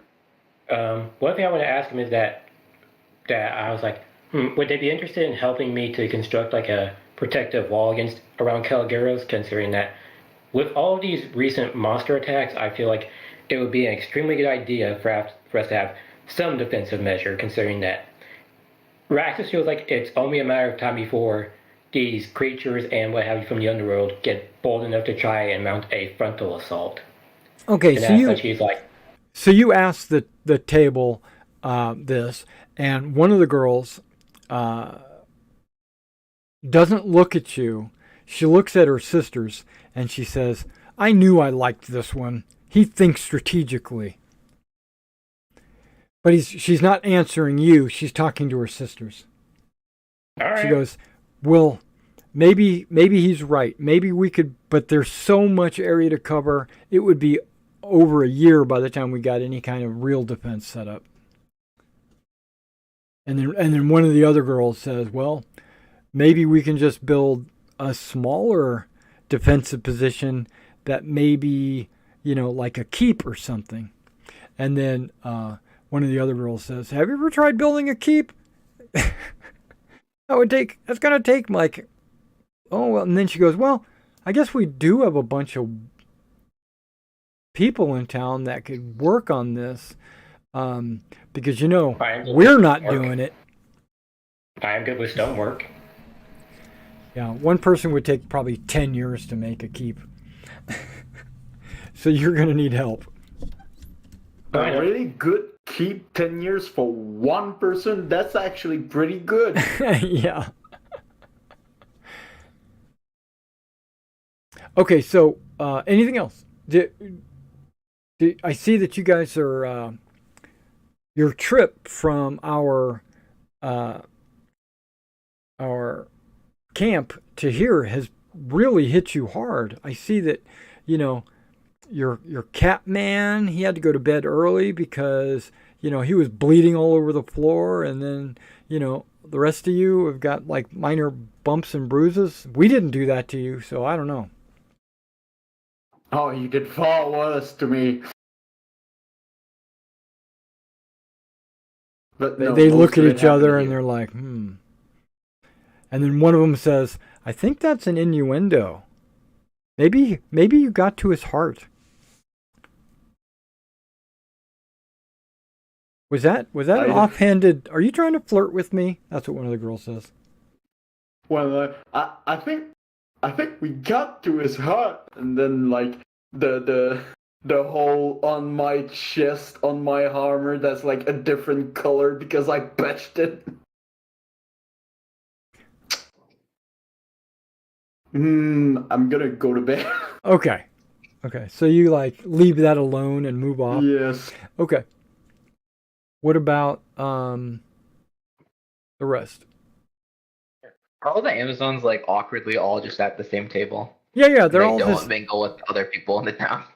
They don't know anybody. But yeah, they're on the same table. The tables are large. Okay, so the tables, remember, they're like 20 feet long each. They're really big. If you remember,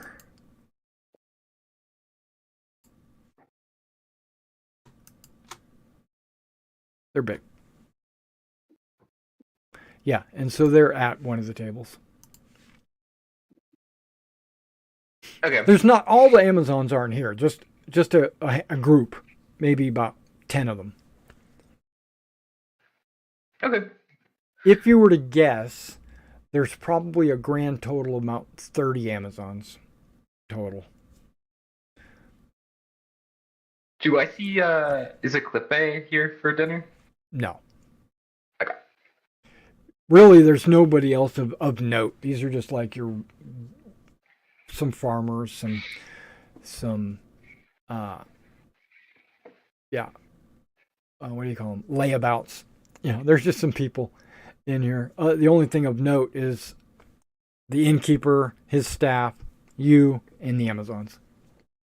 And a few other people here and there. Yeah, I join in with Raxus, Okay. talking about his fort or whatever. I'll hang out with them and tell them about we're all injured because of we were dealing with snakes and cyclopses and the poison. Cyclops. Yes. Yeah. Cycli. Because there were two. Cyclope. Yeah, so oh, and you got away, with minor cuts and bruises. That's pretty good. A Cyclops, one hit, and you're pretty much got your head caved in. Right. Well, fortunately, we were helping the Cyclopses Really? against the hordes of snakes. And you see the two ladies that are like closest to you. They scooch to the side, giving you room on their bench. Yeah, I sit down and talk to them, and Okay. And they're listening intently to everything you have to say because it's a sign. It's a good sign that you fought Cyclops and won. So it proves that you're not just a punk. You're a true warrior. That's kind of, you get that impression that they're impressed with you, and they're all listening. Right. So I regale them of the stories of Okay. our adventure fighting the. It's kind of like the scene in Monty Python and the Holy Grail where Sir Gawain goes into the monastery with all the ladies. Okay. But all those ladies are Amazons. taller than 6'5". Yeah, they're all wearing armor but they're listening and paying attention and goes, "Oh, tell me. Give me the information." It's basically their, it's not sexual. It's just they're all like overly excited like schoolgirls. Yeah, they train a lot. They're very capable warriors, but they don't see much action these days. Right. I asked them if they saw any signs of the hag on their trip down. No, we never saw any hag, even when you said there was a hag. Oh. Right? Because all they saw was the advisor, and you're just calling her a hag, And she was one of our prettiest, most capable warriors, and you're calling her a hag, so I can only imagine what you think of me. Of course not. Right. She was ugly inside. Right. Well, okay. No, but we didn't see any monsters or creatures or anything like that on the way down. If there was, and they saw us coming, they gave us a wide berth. That makes sense, because there's like 100 of you. Well, there's like 30 of us. Well, there's 100 warriors, but 30 Amazons. We're as strong as 3 capable warriors. Yes. Just look at Hippolyta. She's like the daughter of Ares. Right. She made A demigod quick or work whatever. I of think. Our strongest warriors. Yeah. One day I'll be as strong as Hypolita. Nah, probably not. I'm not a demigod, so we can hope. Yep. Okay. I'll chat and rest with them for the rest of the night. Yeah. Okay, as yeah, long as they're there. they are cordial. You see that a group of them, like 4 of them, as soon as they finish, they go, "Well, it's my time for shift," and they get up and they leave, right? But the other 8 or so ish stay and continue to just regale you of their life on the farm, kind of thing, and. After a couple of hours, another group of Amazons show up, and they sit down and get a meal, and then a group gets up and leaves, and they're cycling through. You see, like right before they go on shift, they get a meal, get a hot drink, and then go out into the woods. So, yeah. So you have to tell your story like 2 or 3 times. Because new people show up and they say, when a new group shows up, the previous group says, "Oh, this is Argus and he fought 2 Cyclops all by himself." And one of them says, "That's not what he said. He said they fought with them." What? I heard that he defeated them single-handedly. Even though, basically pumping you up, but also not really listening. If that makes sense. Like, you tell them, but they don't really... All they heard was Cyclops, fight, win. That's what they hear. Okay, so the night goes pretty much in late at night, and you could stay up all night if you want, because new groups of them are showing up throughout the night as well. But I assume around 11 or 12 you go to bed or whatever, take your leave, and by that time it's a totally new group of ladies, because everyone that you started with is already left, and now this is all a new group, as in they've cycled through. And what about you, Rex? The same, you crash. Yeah, I'm reaching a turn. You're gonna have to do like an evaluation of the ground and the try to figure out the best way to make a wall.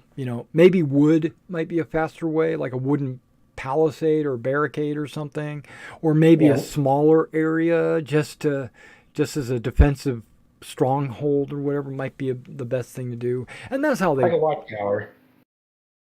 Maybe some towers inside for archers or something like that. Okay, so you crash. Everybody gets a long rest. Fully healed, all their spell slots back, all your hit dice are returned. Not just half, right? You get all your hit dice. In the middle of the night,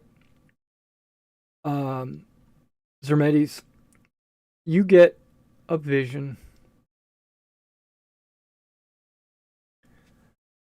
You wake up and you sit up in your little cot and you look over at your pack and you can see that there's a glow coming from within your pack.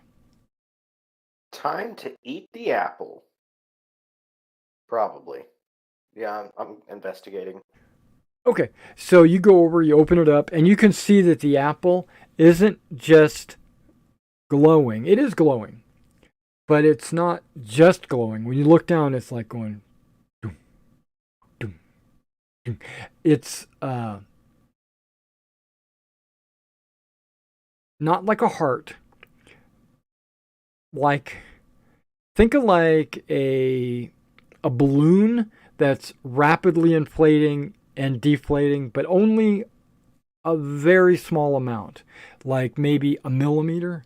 So it's like it's like it's vibrating. No, I mean it's just very small, open and close, but it also is glowing. Okay. You don't hear a thumb thumb thumb. You can just see it's kind of like it almost looks alive. Your auto blur blurred your hand as you went like this, almost like you'd flipped off the camera. Okay. Yeah. Well, I've had some rest. I remember how to use the apple. It's clearly wanting something, so I'm gonna bite into this. Okay. You bite it. It tastes like tastes like an apple. Hmm. It immediately stops glowing, and immediately stops, throbbing or whatever. Hmm.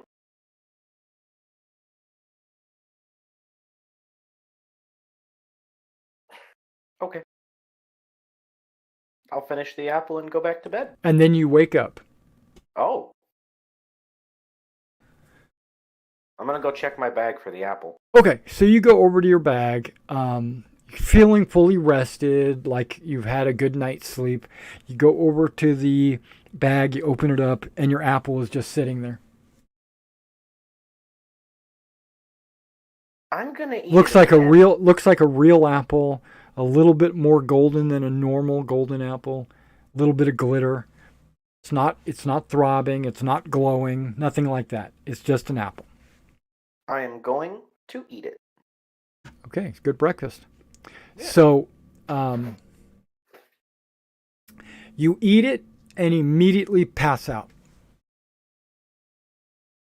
on the ground, on the floor. The rest of you hear a thump in Zermeti's room, right? You Oh hear, no, not again!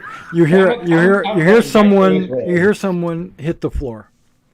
I'm running right to his room. Okay, so you open up his door, and Zermetis has got a half-eaten apple in his hand, and he's laying on the ground, all crumpled up, on the Prep my floor. shield up.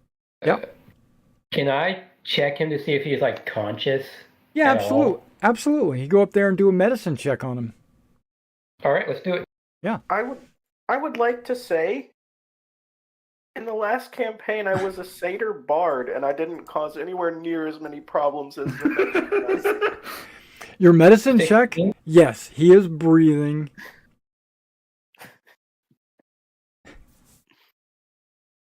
All right, that's good. Yeah, but it looks like he's got some intense dreaming. You can see that he's My not leg's kicking. he's not fidgeting like your satyr vineyard satyr. He's not like on the, he's not possessed or anything.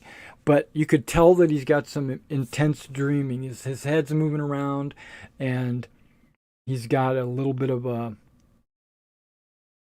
like he's having a nightmare or something. But it's not as intense as when he's possessed by a nightmare. No. But he's on the ground, not on his bed. All right. Since he's conscious and Like he fell off his bed. And I Alright. did this right after Right. getting up, so I am still completely undressed. Well, you got fur. Yeah.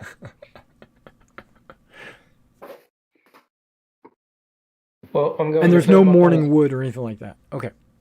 Okay, great. I'm going to put him up on his bed Okay. and Cover help him prop up. him up and like, make sure he's gonna be okay. Okay. As soon as you pick him up and put him on his bed and get him all situated, Zermetes, you wake up. You wake up from having an intense vision of a Cerberus, right? This Yeah. Cerberus, was your vision. This, you and your friends were in the underworld, and you were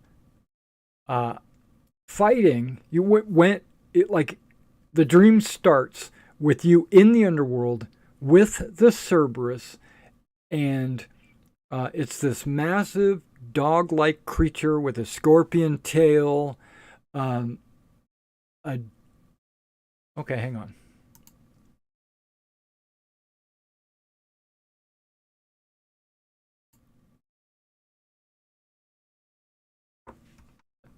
Not that. That is not the Cerberus that you see. You saw.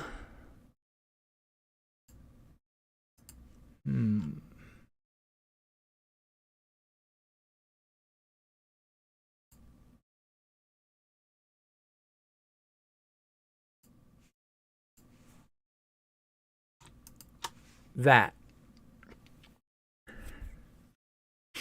That's a Cerberus? Well, it's a three-headed dog, but you also see like all these snakes. It does have like a snake tail, less scorpion, more snake. I hate everything about this. Right, and Cool, and hot mic it's range for the also next- you guys stood up to about its shoulders, so this thing is pretty massive. And you were all fighting it, and you were bouncing off. Like your weapons were bouncing off of it, and certain attacks were missing, and certain attacks were hitting and doing damage, and you cut it here and there, and right as you were about to defeat it is when you woke up. The now what that means in game is you have 10d8. Okay, this grants you knowledge of its various weak points, which is represented by a pool of 10d8. During combat, you can exploit a weakness by spending from the pool in two ways. As a bonus action, okay, hold on. I'm just going to copy and paste into chat.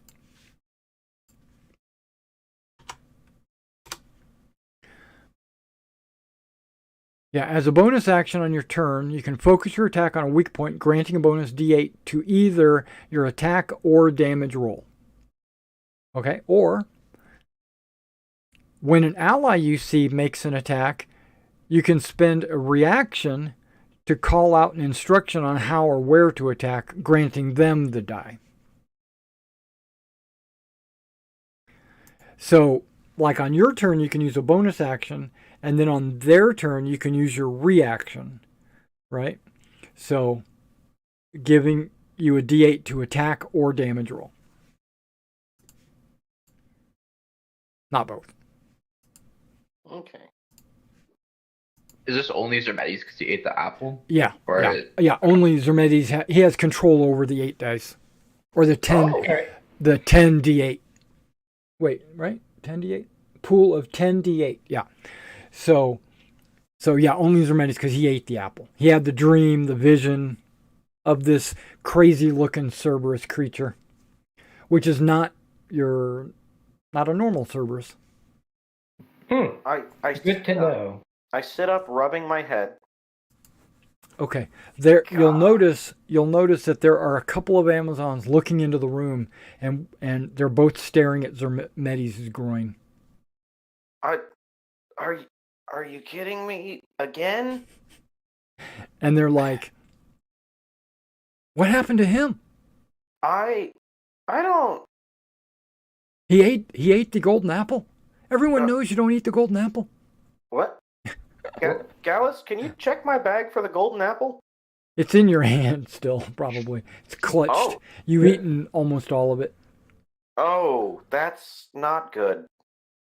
Zermetes, what Okay. happened when you Okay. ate the apple? They see that you're all okay, and the Amazons go back to their breakfast. So, I had a dream. I thought I woke up. I There had a was a glow. dream There was a light coming from that my you will bag. be judged by the content of your character. No, I'm sorry. Go ahead. Rather than the texture of your skin. That's right.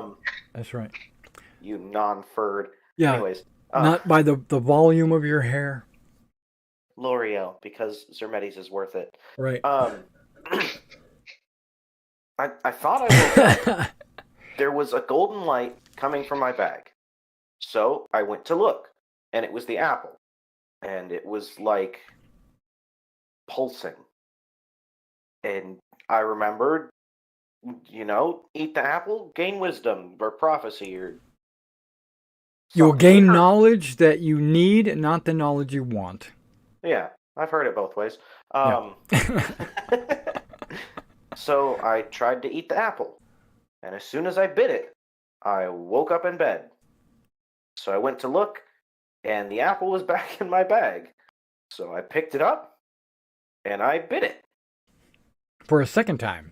And I woke up, and I was back in bed, and you were all here. And so I thought maybe I didn't bite it, but I guess I did.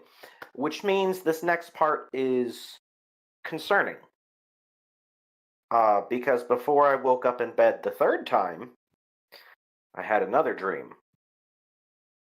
We were all fighting a Cerberus. Not so bad, we've done that. Except this one looks like it ate that Cerberus. It's like big.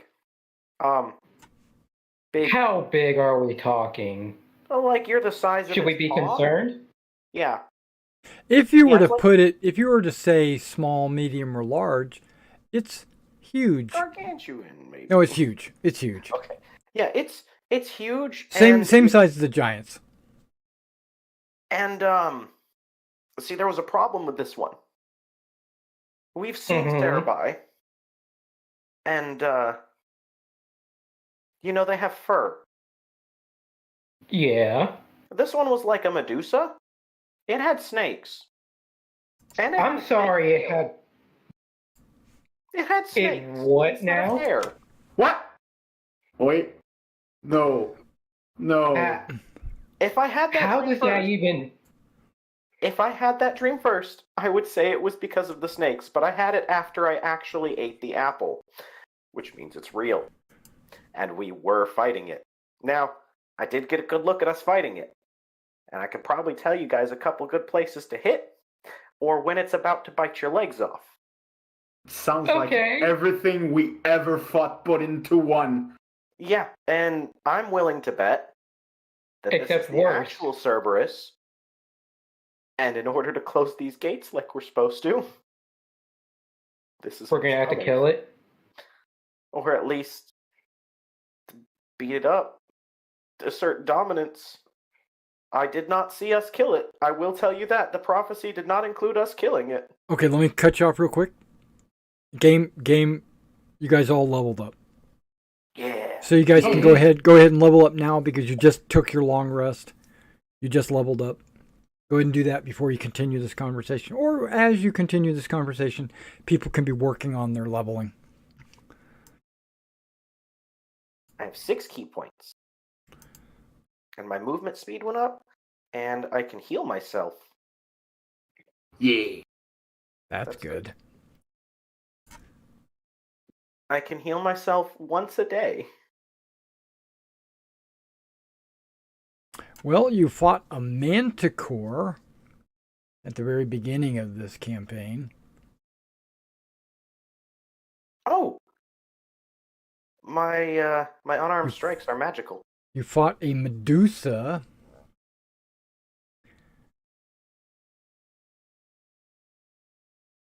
Right? Or yeah, on the at the altar.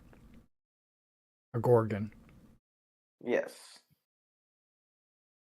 You fought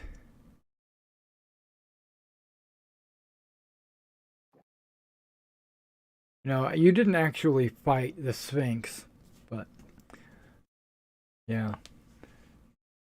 You fought a Hydra twice. You fought a lycanthrope.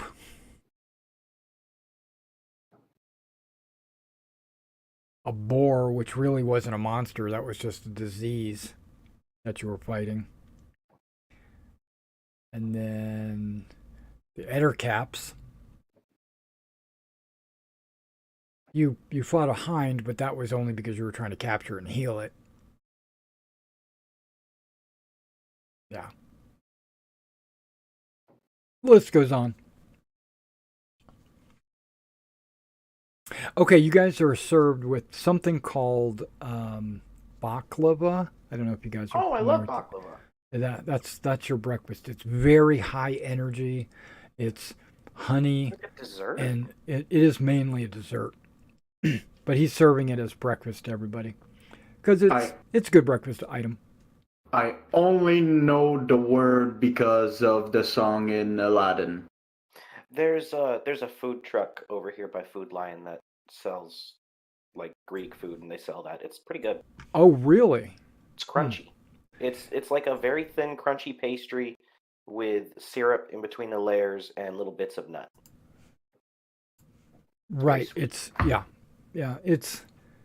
It's mostly honey.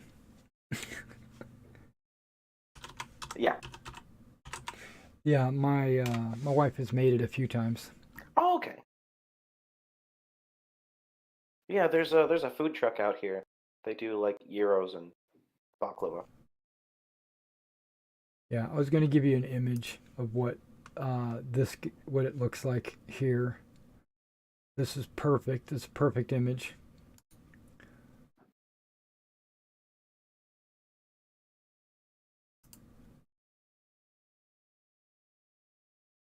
No, I don't want to save it to my...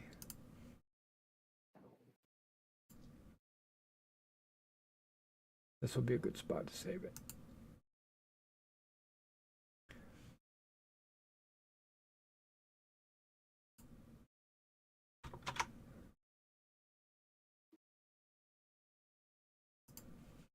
Might have to shrink this.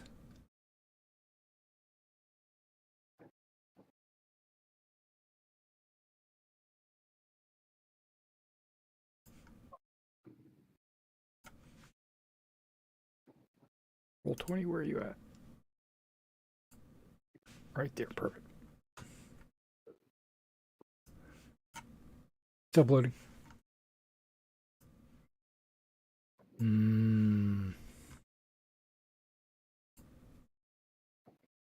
Yeah, so the pastry part of it is like super sheets, like sheets of paper. They're super thin. There's lots of butter in between those to make it kind of like flaky, and then there's like ground nuts and honey, and lots of it. You can see it's leaking. And the breakfast pastry, whatever. Okay, so you guys eat up and get yourself ready to do an evaluation of the town. Maybe set up some kind of central defensive position or something like that. You'll notice that throughout the morning, the Amazons are coming and going out of the inn. It's basically like they come in for breakfast and then they go out on patrol and then they probably come back for lunch and dinner, and there's like a rotation of guards and they go out for a couple hours at a time and then come back, so it's a little bit of a rotation going on there. And then you see when you're finishing up your baklava and you're finishing up your dusting off your leveling, and you hear Zermeti's tale about what he had witnessed. Chiron and Hippolyta both come into the lounge, and they look worried, or they look... Maybe not worried is not a good way to say it. They look determined, like he's more in the past. He's always been like anxious or like anticipating something that's going to happen. This time it looks like he's going to make something happen. So he comes in and he and her stride over to your table, and she stands beside him and he speaks. Heroes, good morning. I hope you had a good night's rest. I think it's come to a time where we're going to have to seal the gate. We're going to have to do it ourselves. We're going to have to find Cerberus, slap him out of his stupor or his, beat him up a little bit, and get him to agree to continue to guard the gates. Maybe he's under some kind of spell or curse or something, and this will we're going to have to get him to get back to doing his job. And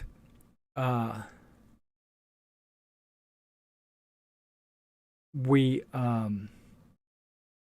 think now would be a good time, because there isn't anything going on in this village that needs your immediate attention.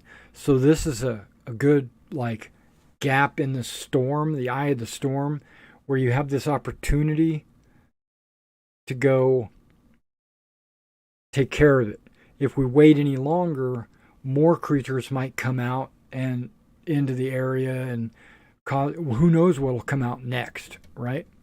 So, are you ready?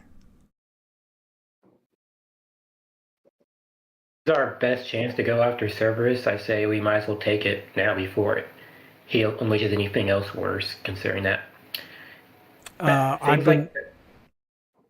been told that Zermetes ate from the golden apple, and he had a vision of fighting Cerberus. Yes, I did. As to whether or not we're ready, is anyone ever ready when Destiny calls? Or do they just do it?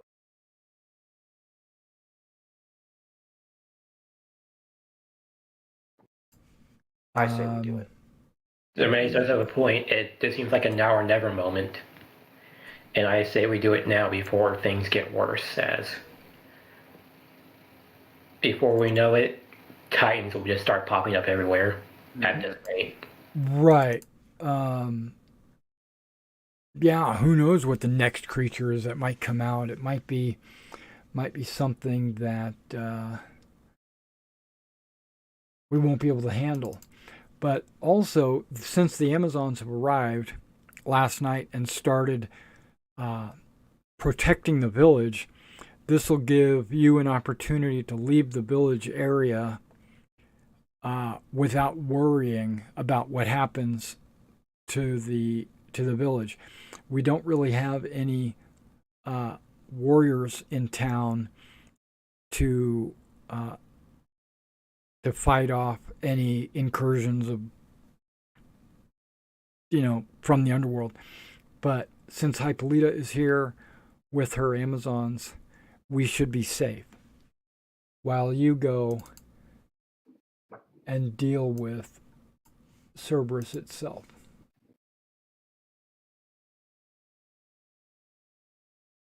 Now, my only question is, how exactly do we get to Cerberus, considering that while there aren't a lot of paths in the underworld, I don't exactly think that getting to Cerberus is exactly as easy, exactly as just walking into the underworld and saying, hey, we're here to work for Cerberus. So any leads or possible best locations where you can go and get started on finding him? Right.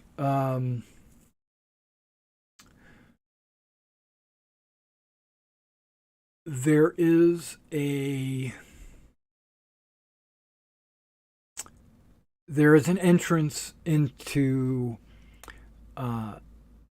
the underworld, and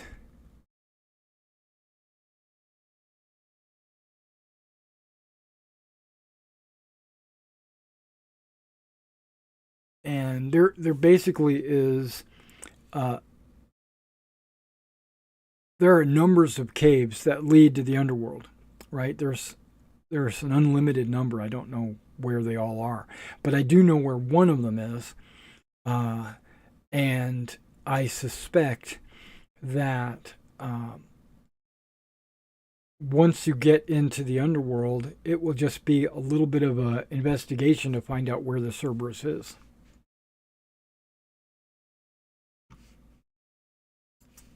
Fair enough. And bring you to the main world, the map and all, and jazz. Okay. So let's give you a dot. Hang on.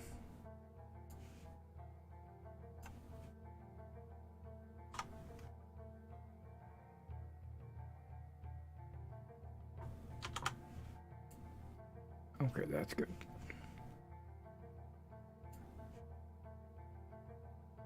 Now let me do this. Do you see that dot right there? Yes. Okay. Yes. That's the cave. You just have to travel a little bit across country. It's not too far from where you're at here. You know, like 4 miles across country. It might take you about 2 hours, 3 hours to get there. And then it's a cave entrance, so you would just have to spelunk down to the underworld. And once you get to the underworld, then now you might have creatures trying to escape, up the cave as you go down the cave. So be wary of that. And then as you go down, once you get into the underworld, there will be a river, right? I advise not touching the water. It's a river of lost souls, so don't Fall. don't touch it, right? But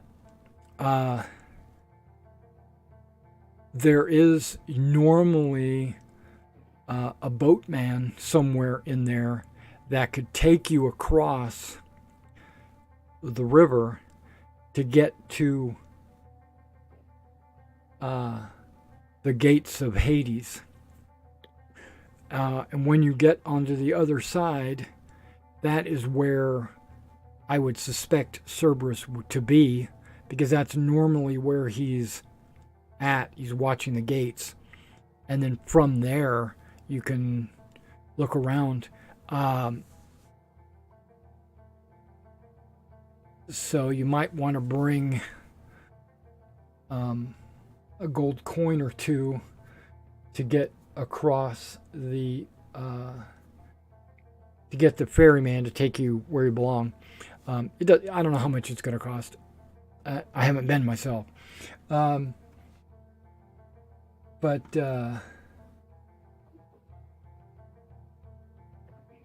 because you're not dead and you're not going in through the gates, it might take a little convincing for this ferryman to carry you.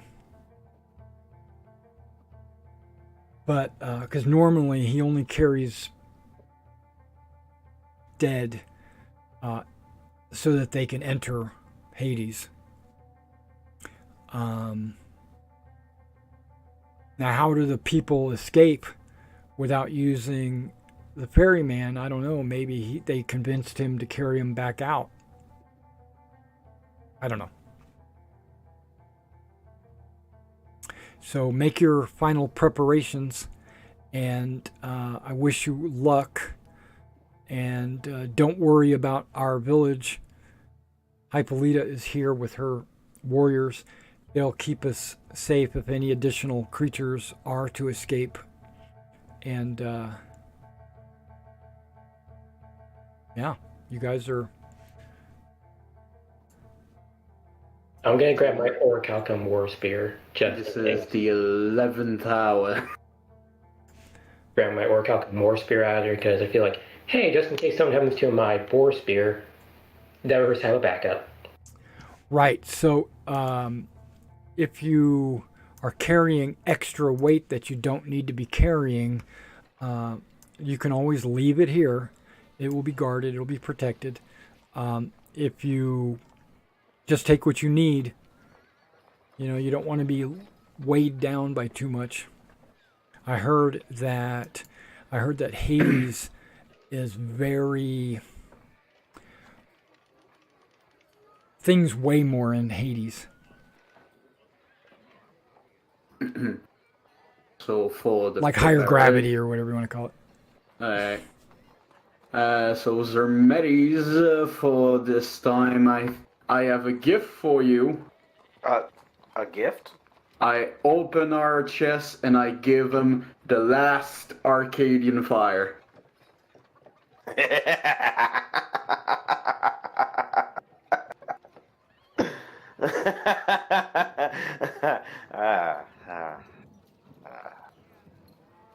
I'll use it well.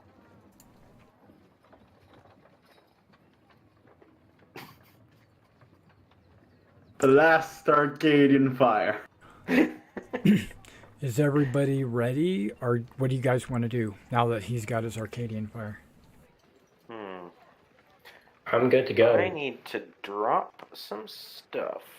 Yeah. I need to take some stuff.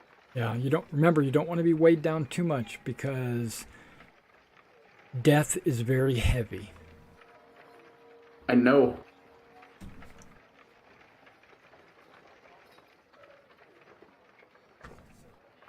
I'm not too worried about everyone except for one person in the party. Hey, you got 10 now? You got 10 or you don't have 10 right now?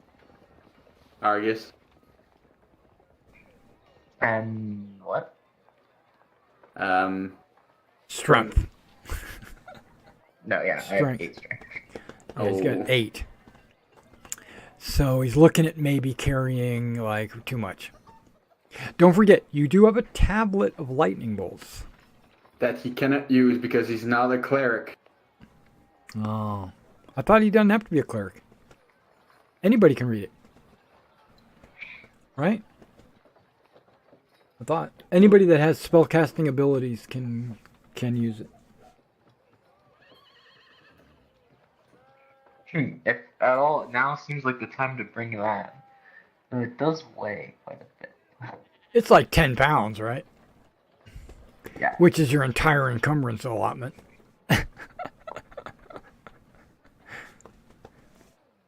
What is your encumbrance allotment? Like 50 pounds?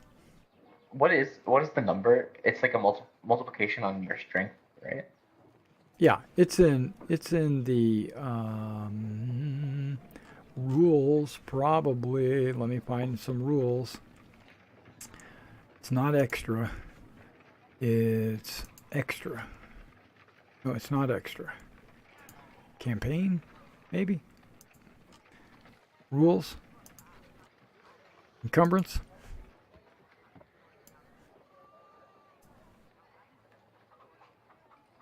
Carrying capacity. Strength times 15.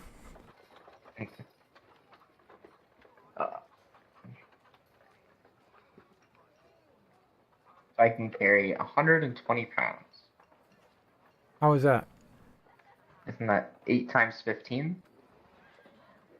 80 plus 40? You think so? Yes, but that is you'll be way slower. No, it says that's your carrying capacity. If you look down here, your carry weight in excess of 5 times your strength, then you're encumbered and your speed drops by 10 feet. So it just slows you down to carry more. If you exceed 10 times your strength, then you're instead heavily encumbered, which means your speed drops by 20 and you have disadvantage on everything. Can only carry 40? Man. Wow. Well, 40 with no penalty. Think about running around with a 40-pound weight all day. You could carry 9 times as long as it's under 80 pounds. As long as it's under 80 pounds, you'll only be subtracted by 10 feet.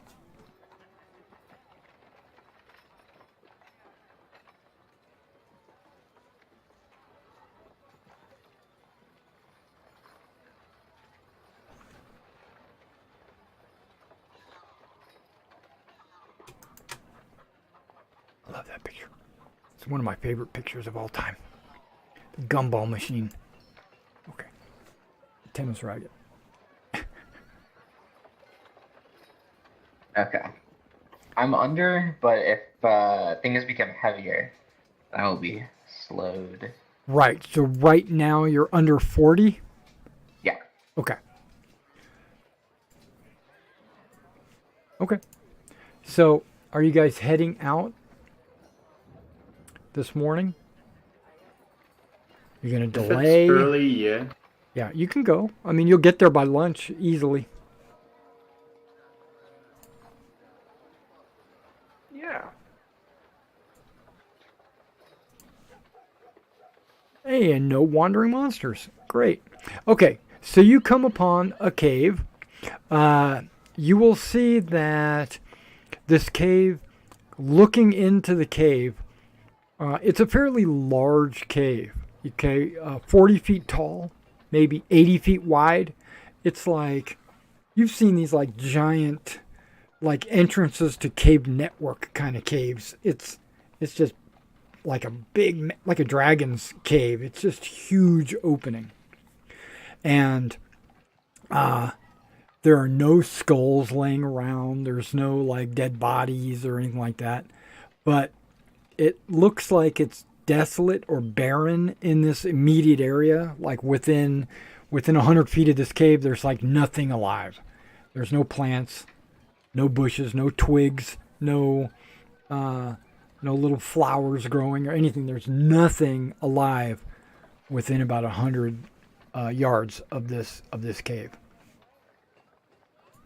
And it is dark inside. You can see the further you go in, you're going to see stalactites, stalagmites, that kind of stuff. But it's going to wind up being pitch black after a while. I mean, you got daylight coming in, but after you get too deep, it's going to be pitch black.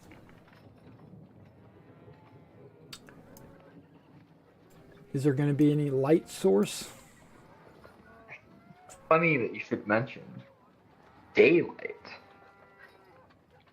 But yeah, I can enchant something for like an hour to produce daylight. But I don't know. We're probably gonna be in here longer than an hour. Don't you have produce fire as a cantrip? I do. And you can hold that in your hand. Right. Yeah. But I guess that'll be candlelight. But yeah. Okay, that's what we can do for our exploring. But if we get into a fight, we might want Daylight, yeah. more area of light, yeah, so we can actually see. Okay. So, as you start, I mean, I lead the way with my. well, you don't have to lead the way. Light. Yeah, Candle. you're the only one that. You and Raxus, right? Raxus, his helmet glows. No, that's my character. So you're. Do you have night vision? I do. I know. I'm talking about Raxus. Okay. I know Gallus doesn't.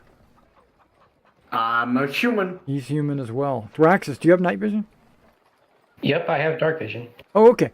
So really, just the two humans need this light, and you don't have to be out front.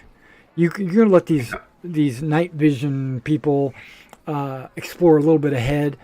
Plus, you might want. This is just the DM thinking out loud. Zermetes to go out even further because of stealth rolls. If you guys are trying to be quiet, that's. Or are you just like, we're here to save the day, and then you just go in all together?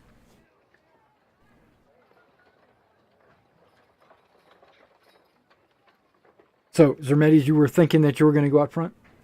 Yes. Okay. And then Raxus, you're staying in the rear of the party? Yeah, I'm pulling rear guard just in case anything pops out at us. Okay. So, I'm just trying to visualize a marching order. So you guys are going through these caves, and you'll notice that there are a few like little passages going off to the left and right.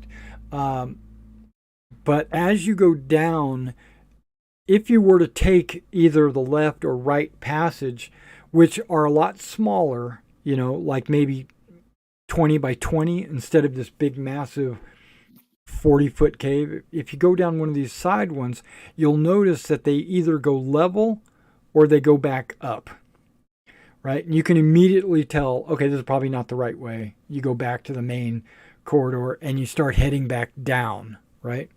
And then you see another passage off to the right. You go that way and it goes level and then starts going back up. And you go, whoops, okay, this is probably not right. And you go back and okay. So after about an hour, you start to see light up ahead. So you guys have been traveling 3 miles or so, going down this, maybe less because of the side trips. So about 3 miles in, you start to see daylight ahead. And at the angle that you're traveling, you think you're probably a mile or two underground. Which is pretty far. That's like 10,000 feet.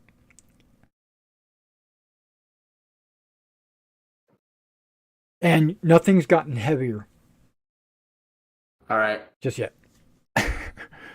But there is daylight ahead. You can see light is shining. I mean, it's like when you're in a deep cavern and you're starting to get close to the end, how sunlight would be. That's the way it is, but you're way deep, right? You've been going down this whole time. Continuing on, right? You're not going to turn around and go back. No. So you continue on, and you'll notice that it opens up into this massive cavern, okay? Huge. But no, it's the best cavern. All these people tell me it's the best cavern. Okay, no, there's this large cavern, and there is 2 suns on the ceiling shining sunlight down on this cavern. It's bright as daylight in here.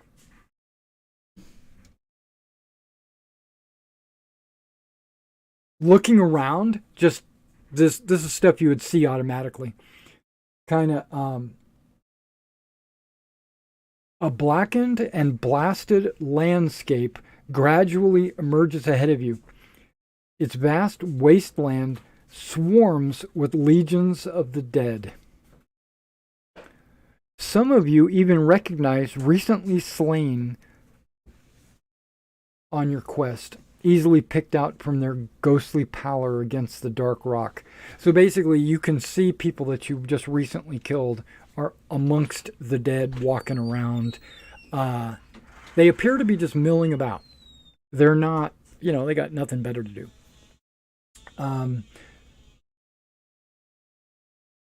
Throughout the craggy valleys, throughout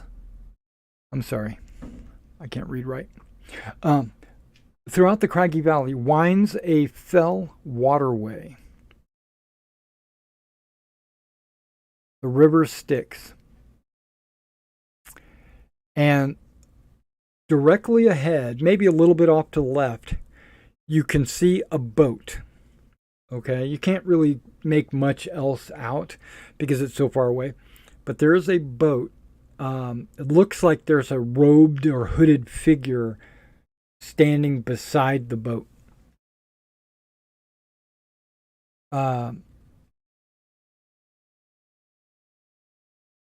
Tormented moans fill the air.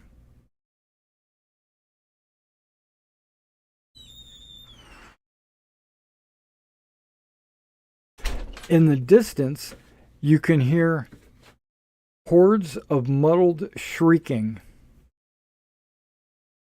the screaming war cries of armies in endless battle.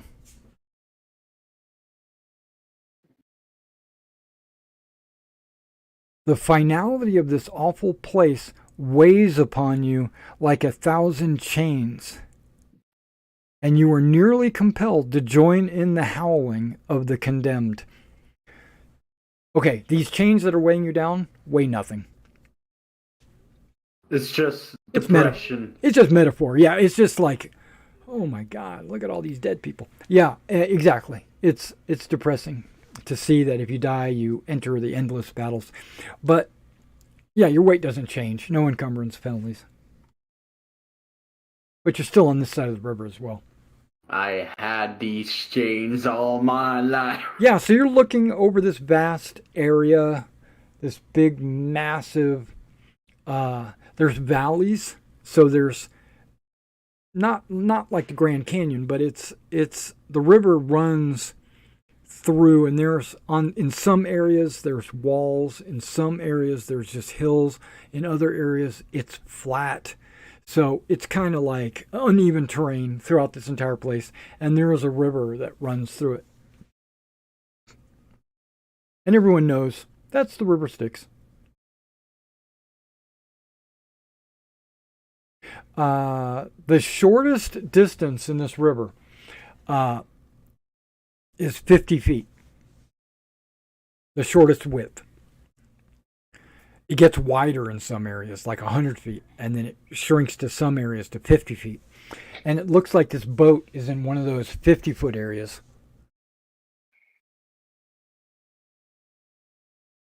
You don't see any flying creatures.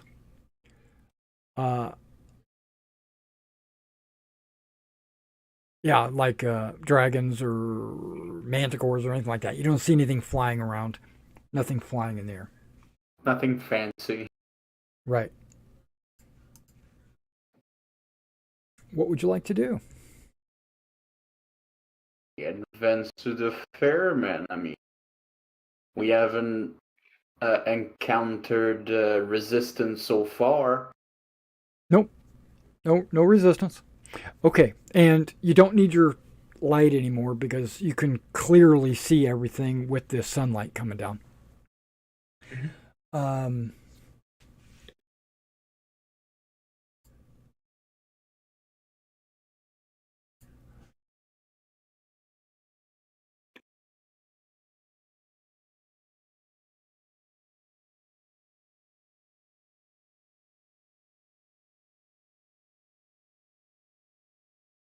Okay. I was looking at the map. Okay, I now realize where the perspective is. The perspective of that map is from the entrance of this valley, looking across the river. Okay, which I'll show you in a minute. But okay, so you go up to this man. He looks like he is working with a rope, as part of the boat. It looks like he's repairing it or doing something to the rope. You don't know what he's doing, tying knots or untying it, or you don't know. As you approach, he stops, tosses the rope into the boat, and then just stands there and looks at you. Featureless. His hood is pulled up over his face. You can clearly see that he does have human hands, because his robe doesn't cover his hands. It's not skeletal or anything. But he does look like he's never been seen the light of day. He's completely, like, no tan at all. Me too. Yeah, a lot like you. Wait. Does that mean I remove my helmet? Does it hurt? No. Ah, nice. I like this place. You can move in anytime. What's wrong with you? You can move in anytime. No, okay. Yeah, so the ferryman is standing there. He sees you approaching. He tosses the rope into his boat, and he kind of waits for your approach. Almost like he was expecting you. No, he's not. I stride confidently over. Okay. He stands there, staring at you. I go over as well. Mm-hmm. Yep. And I step into the boat. When you approach him and you start stepping into the boat, you can now see that the illusion is no more, and you can see that it is a skeleton with a robe. A robed skeleton. Like you've gone through the veil, and now you're on the other side and you can see him. Everyone else getting into the boat? Yeah. Okay. He stands there staring at you guys. Remember, he's on the beach, or the shore, or the coast, or whatever you want to call it. And he's looking at you, and... We must pay our I passage. give him the gold coins as payment. I give 2 bolts. Oh, no, guys, I got this. I brought with me 15 of the unstamped gold coins we got from Artemis, and I'm going to hand him 10. 2 each. That would be 8. 8. Oh, 8. 2 each. I swear we used to have 5. We had 5 couple of times.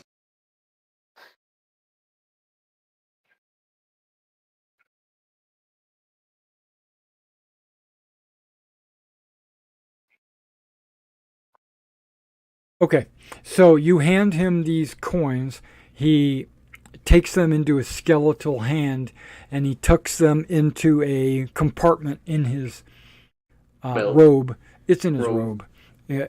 It's like a hidden pouch, basically, in his robe. On the outside, it's weird. He puts it in there, and then he climbs into the boat with you, and he pushes off. And continues using his pole to push you across like a boatman in Venice, right? He's pushing to the 50 feet to get across.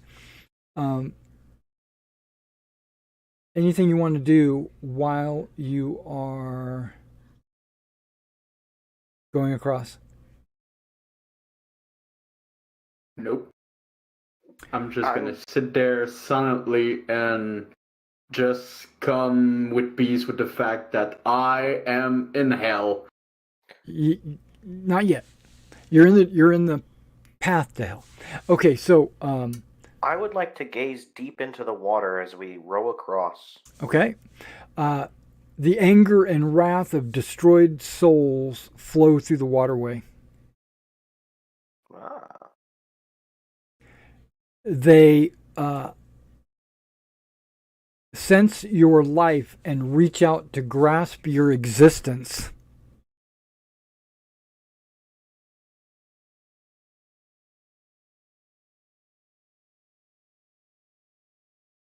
And? I'm moving away from the hands. Okay, because they're reaching up, trying to grab you and pull you into the river or whatever, and you're like, no. Okay. I'm not dumb enough to smack them, but I want to. Okay, so you kind of like back away from the edge of the boat before he does something stupid. Yeah, right. He's not scared of the hand. He's scared what he's gonna do.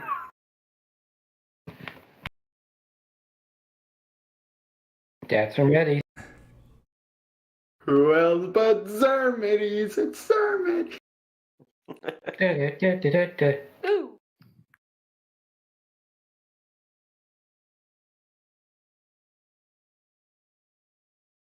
We can do the same jingle for Rexus and his women. That's right. Sorrow fills the very air on the other side of the river, heavy with the regrets of 1,000 lives that never met their potential. Looming up ahead of you is a massive fence of wicked black metal posts that stretch up into the sky and out of sight. Each bit of unholy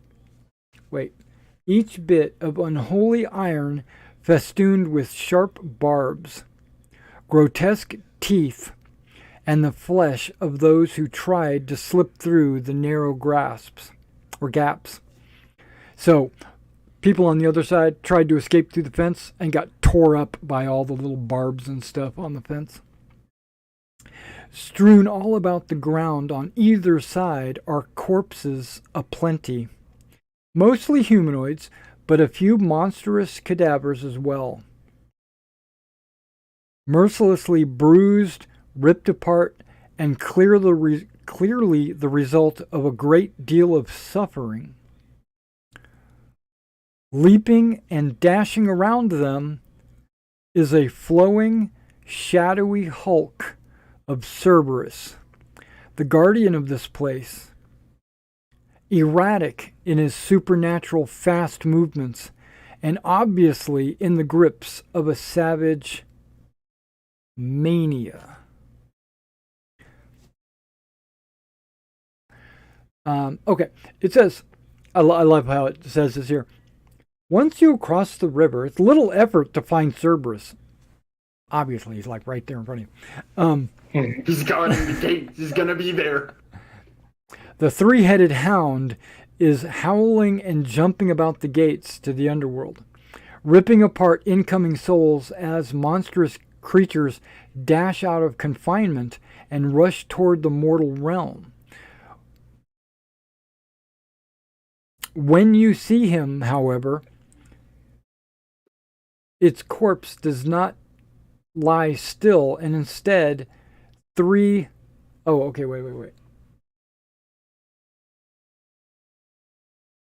Never mind. Ignore all that.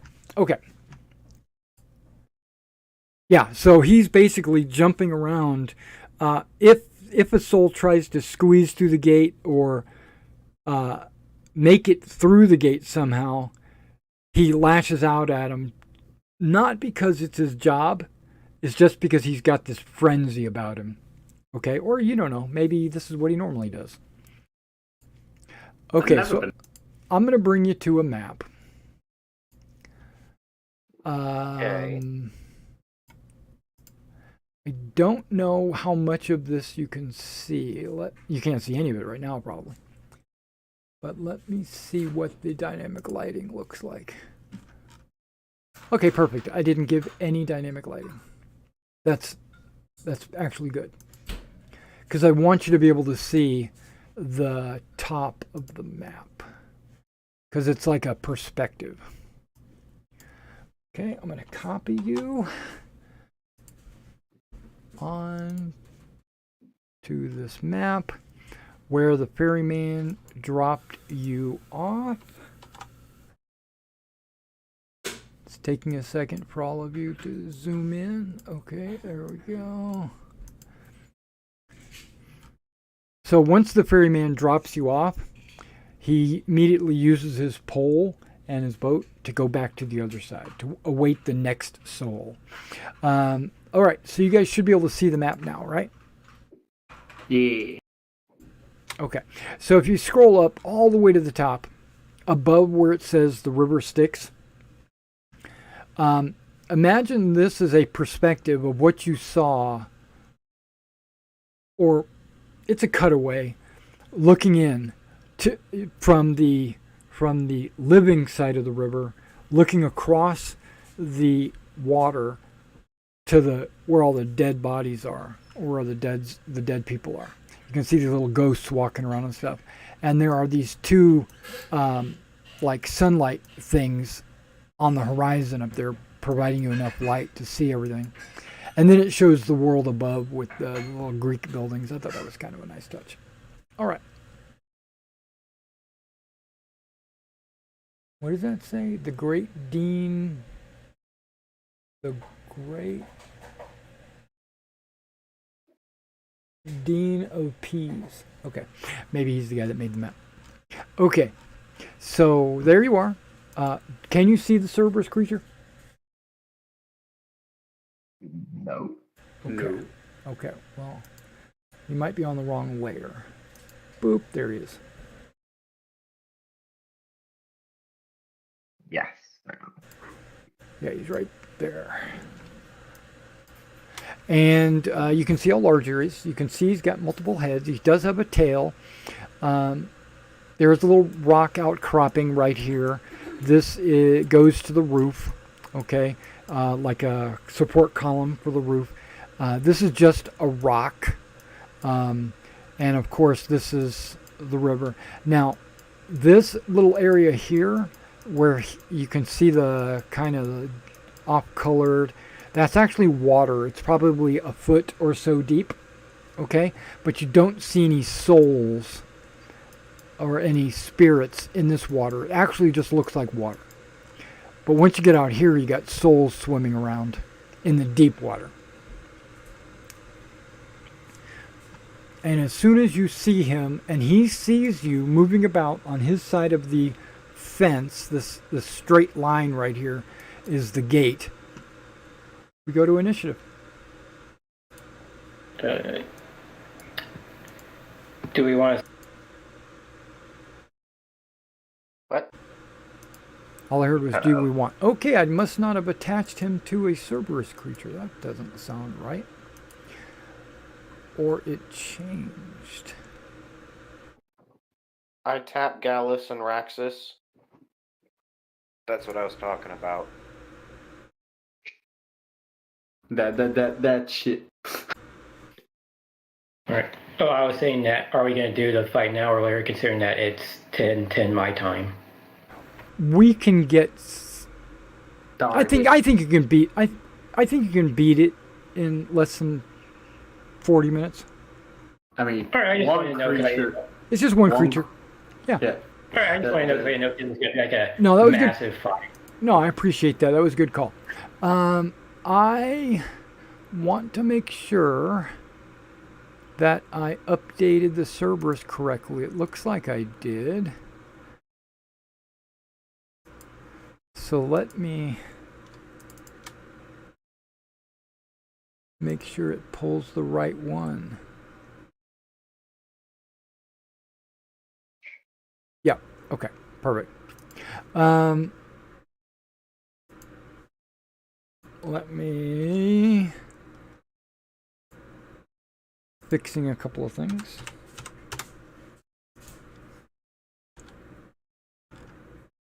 Home?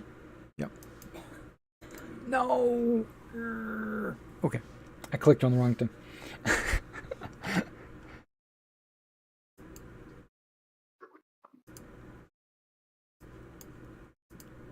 Perfect.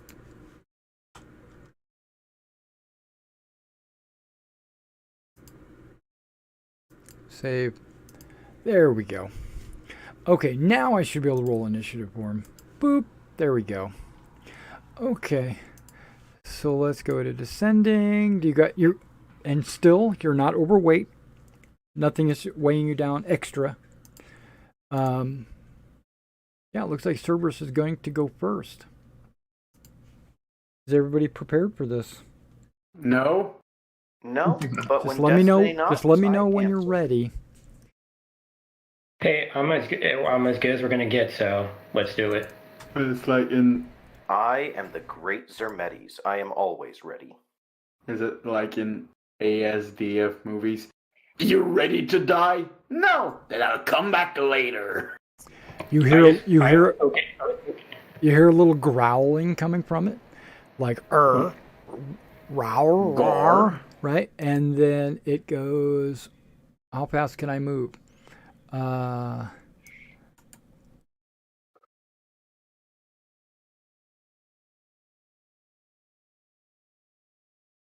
Yeah, it'll go there. Okay, so he runs over to Gallus, and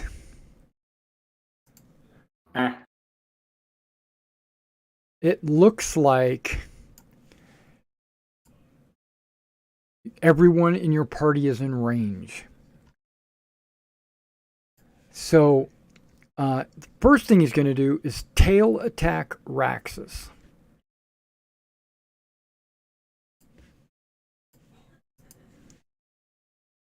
Rolls a 13. I will use riposte. You don't have a 10-foot range. Oh, that's right. My bad. I didn't know how far he was from me. Yeah. Yeah, he's 10 feet away from you. He's going to use a tail attack against Argus. Does a 19 hit you? It sure does. Okay, so there's this giant snake that can reach 15 feet from and just reaches out and tags you. and you get 13 points of damage. All right. Yeah, it's poison damage, no save, just straight up poison damage. And then it will bite Zermetes. I don't like that. Or try to bite you. 28. Yeah, he does, and I don't like that. Okay. Well, the first attack is only 12 piercing, but I don't know if you can see this, but you must make a strength saving throw. You're good. Second bite against Gallus.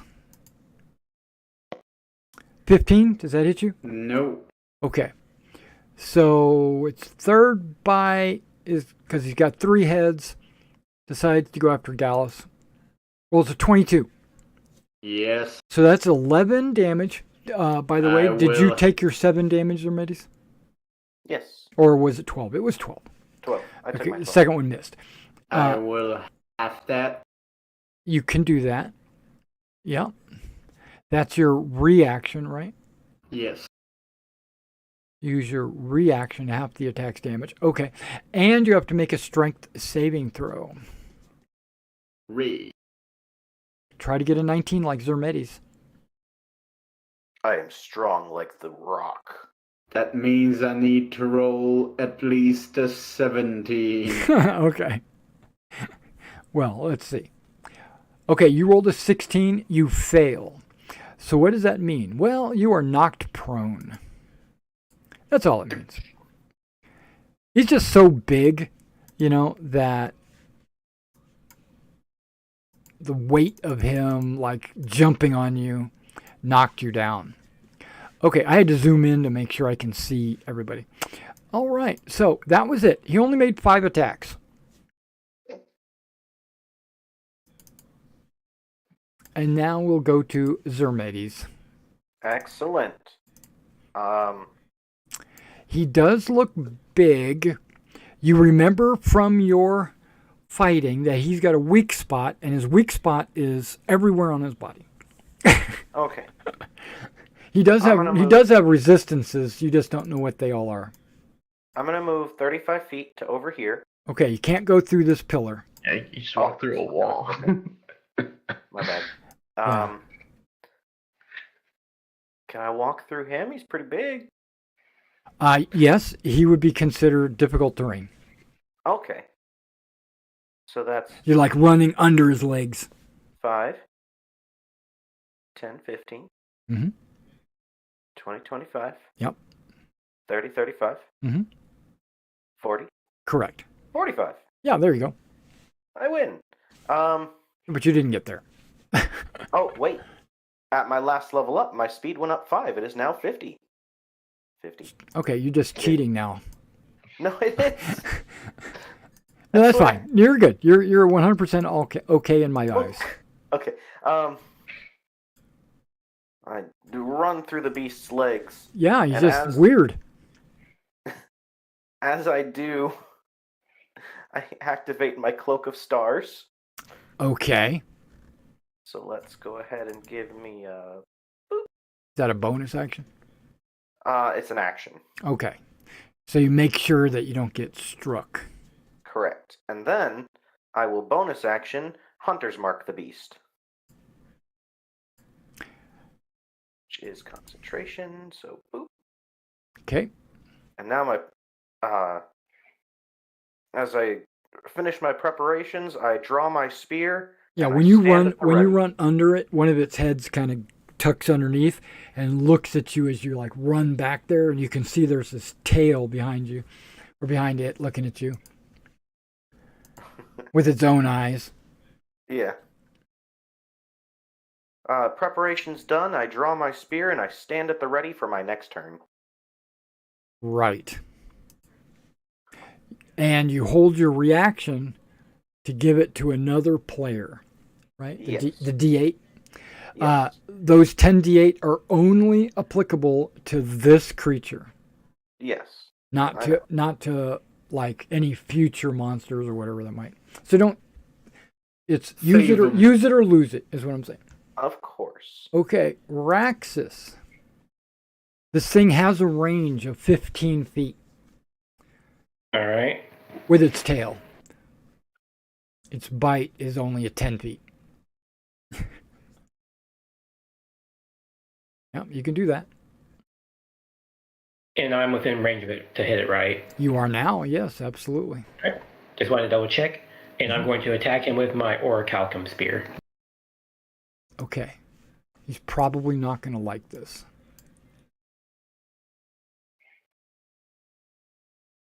You have to announce that you're giving it to an attack die of D8 before he makes an attack roll. You have to say, if you want, you have to say, I'm giving him a plus D8. Not after he rolls. It's already too late.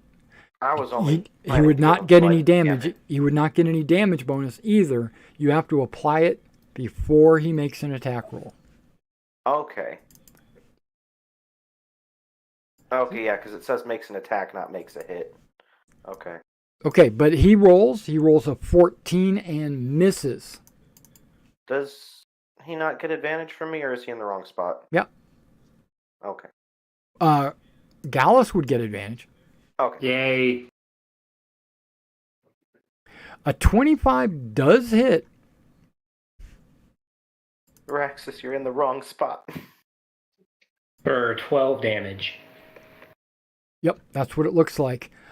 He is resistant, but not to Orichalcum. And I will bonus action put Shield of Faith on Argus. Oh, thank you. Mm-hmm. And that will be my turn. Okay. You're not going to second wind or anything? Okay. No, I'm just playing. Gallus. You have advantage because of Zermetes.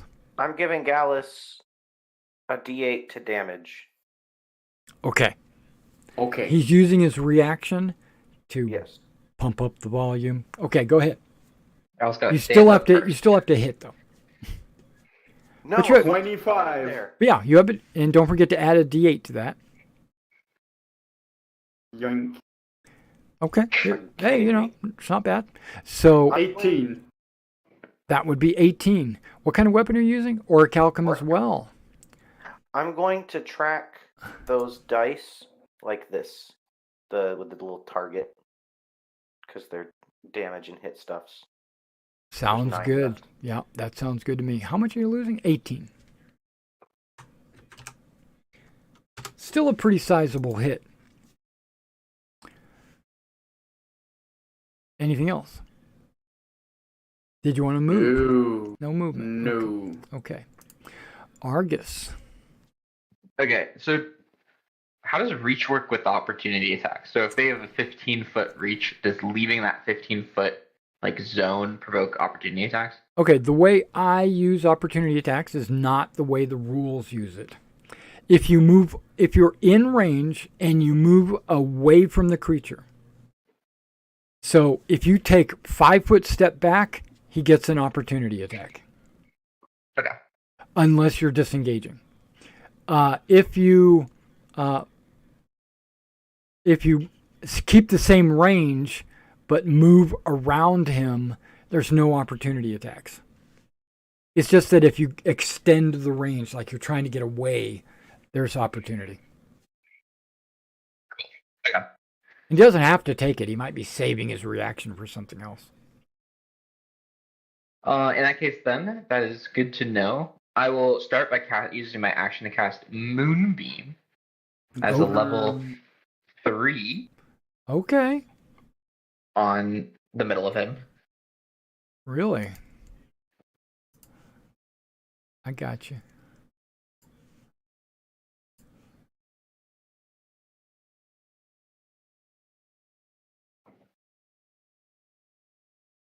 Upper, bottom right, upper left, bottom left, upper right, upper left. Which way? Where is it at? It's got to be one of those 4. Bottom right. Boom. Okay. Okay. Targeting that one head. What did he do to you? Okay. Then I'll move 5 here. Yep. And then, oh no, the ruler. And then I will use Misty Step to blink or to appear here. Okay. 5, 10, 15, 30. Okay. Okay. You still have movement. That was only 5 feet of movement. And then we'll move over here. Oh my god, I forgot to stand back up. I always forget the prone. Yeah. So you did stand up because you made an attack, right? Yeah, and I didn't use my movement. Yeah. So you would have stood up. I got you. Thank you. Okay, so Argus is like got out of the range. That's cool. Okay, Cerberus starts his turn, and you just rolled it. Okay, so I need a Constitution of 15. Okay. He is resistant to radiant damage. Oh, me too. And it is a con save.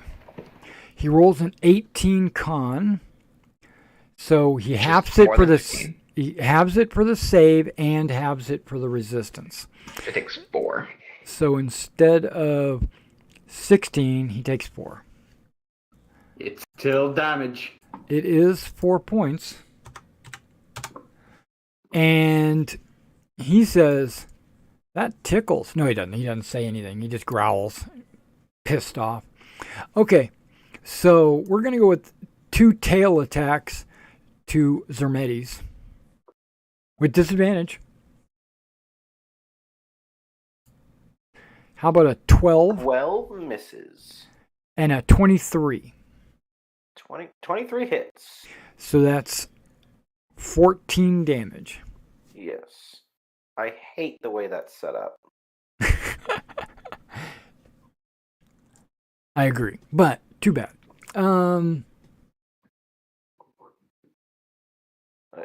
Is it supposed to be a d6 plus 2 piercing, maybe? And No, it's a d6 plus 2. Poison. No, that's damage. And then 2d6 poison. Okay. Oh, just typeless damage? That's crazy. Yep, 2d6 poison and a d6 plus 2. That I noticed that second d6 is not a plus 2 because that's a critical damage. Okay. Yeah. Okay, so so he used two tail attacks on you and missed, and instead of biting the 2 warriors to his front, he's going to use this foaming, what do they call it? Rabies-induced foaming spittle, and he just hits you both with it. You both have to make a dex save. Yes, not to be coated in this liquid toxin. Saliva. Yeah. Just giving you a big old kiss. He's giving you a Turner and Hooch kind of spittle spray. Okay, Gallus is good. Come on, get a 1. Yeah, I'm a rogue. So yeah, you'll take half, and then you'll half it again to make it 0, right? Isn't that right? Yeah. Yeah. Is that right? That's a level set thing, I think. I think that's what's your ability to half damage or to make it 0? Do you have that? I don't know if you have that yet. Make it 0, no. I can split it. Okay, you can split it. But it has to be an attack roll? It just says attack. It just says attack. Hits you with an attack. Yeah, okay, you can have it. Twice. Do I gotta make the dex save too? Absolutely. That's what we're waiting for. Get a 1. Oh, that 20. He halves it as well. He's even better than Gallus. Yeah. It is considered poison, so you would have had advantage on that. Okay, but either way, you got it. So you both get it. Let me just click this. 46 poison. So Am I glad to be a rogue? yeah, so you half it twice, and Raxus, you only half it once. So Raxus takes 13, and no, I'm sorry, 23, and you take 11. Jeez. If it's a 20-foot cone, I think that's less his slobber and more he just threw up on you. No, it's just a bunch of spittle in the area, just all over the place. Okay, so he's done. He didn't attack with his heads. He did the poisonal thingamajigger. This liquid toxin. So his turn is over. He does not move out of your zone. If it only does 4 damage, he can stay there. Zermedes. Okay. You do have advantage if you wanted to attack. Yes. I also have a lot of cool stuff going on. So I'm going to actually not use my spear. I'm going to draw my orichalcum short sword. Drop my spear. Okay. Boop. And I'm gonna give him what for? Yeah. Should have added a D8 of damage. Yeah, I should have, but that's a bonus action, whereas I get 2 hits for a bonus action. Oh, to give it to yourself, it is a bonus action. Yeah. Right. Give it to other people, it's a reaction. Okay. Gotcha. Okay, yeah, a 24 does hit for 14 damage. Is that what I'm looking at? Yes, it is, because Hunter's Mark. Which actually, let me take these things down before I go any further. That one. Yep, he's not. Whoa. What? Oh. Did I do bad? No, I did. Oh, good.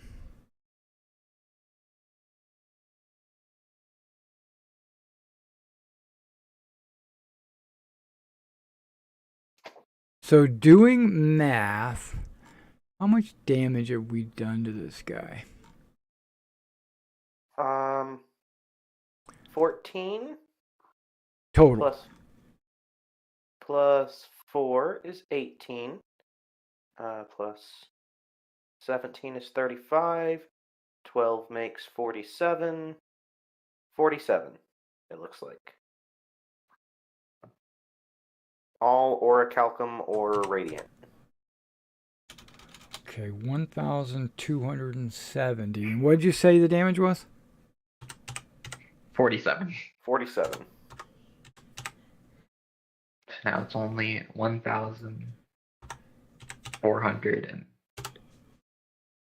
Okay, 30. that seems reasonable.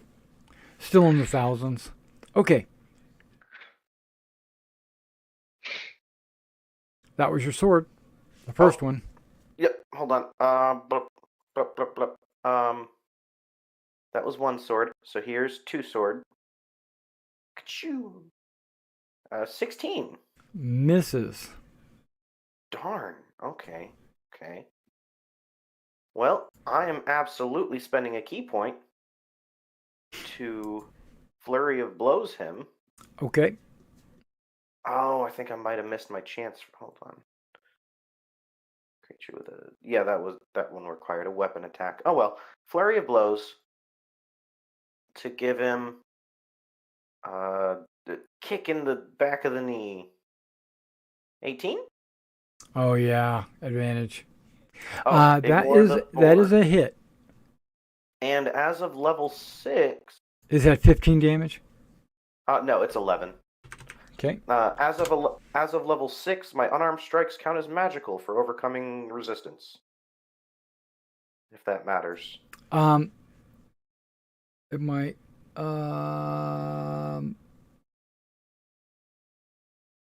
Yeah, none of his resistances say unless attacked by magical weapons. Okay. Well, that's why I said if it matters. Yeah. But he does now have to make a strength saving. No, a dexterity saving throw. Sorry. Why? Of, what am I up to? 11, 14 still. 14. Why? Or be knocked prone. Why? Because my... Where is it? Because my subclass... Okay. Don't you have to spend a key point for that? No, any flurry of blows strike. Oh, flurry. Okay. Okay, yeah, that's fine. So it's strength? No, strength is to push him back, dex is to knock prone. Dex, please. Okay. I don't care about knocking him back. 15. He passed. Anything But else? I get to kick him again. 20 for 9. Yeah, he takes it. Better. That's what I got. Okay. Raxus. You'll notice that this guy is not making legendary attacks. Or not using legendary resistances.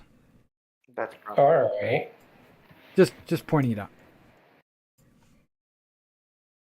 Regardless, I'm going to keep attacking with my Orcalcum Spear. Personally, I would think Cerberus would be a legendary creature, but that's okay. Okay, Raxus, you can go ahead and hit him with a Orichalcum. That's a miss.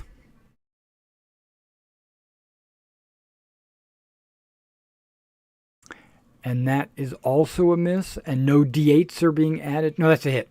There's no D8s being added to your attacks, so go ahead and roll damage. No, I'm adding it to So Gallus. 16 missed. So 16 missed. 16 missed.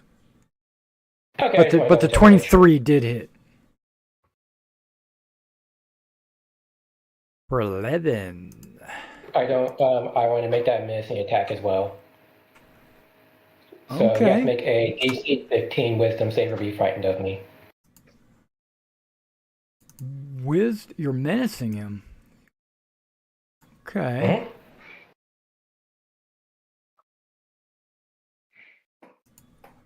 I roll a 16. He beats it. Yep. Anything else? No, I'm good. You good? All right. It's back to Gallus. Back to Gallus. Are you adding it to his attack? You gotta speed up there, Mason. You gotta be on point. You can't be delayed. Are you adding anything to him? Oh, sorry. I was muted. Yes, I am adding to Gallus's attack a D8 to Yeah. To hit? damage. Damage, okay. Damage. Alright, I already have advantage. Let's hope it's enough. Right. Hey, yeah! Yeah, Yep. it's enough. That hits. Roll a D8. D8. Again. I'm not giving them to you anymore. That's that's 22. fair. Yeah.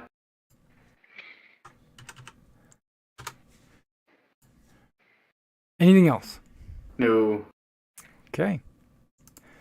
Argus. A healing word, Raxus. So you heal 6. I move. Hold on, before you move. It's 60 Okay. feet. Okay. 60 feet range. Yeah. Yeah, but he's 50 feet away. Okay. I move 25 feet here. Uh-huh. And then, okay, this tablet I have, it says I can cast lightning bolt. That's right. Um, Yeah, as soon as you cast lightning bolt out of it, it's an action, no problem. So you healing word is a bonus action, right? So yeah, so you can just blast him with that. I do that. I don't have the lightning bolt. spell. So I don't know what that does exactly, but I use it. Right. I will give that to you. Actually, I won't. I'll just tell you. It's just a die roll. Okay. It is 100 feet long, 8d6. All right. 8d6. 30.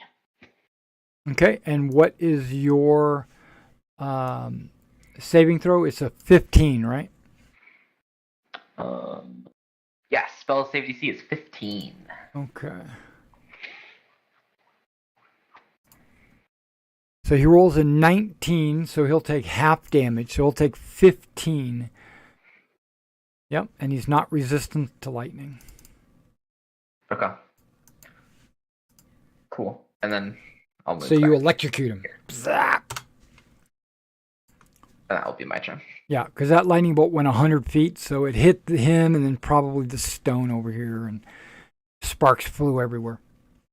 Did you want to move that? You can't, right? Because that's a action. Right, yeah, it just stays right there.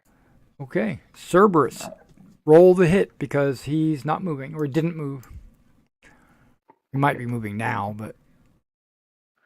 Moonbeam, level 3. 14. Okay. Con. 7.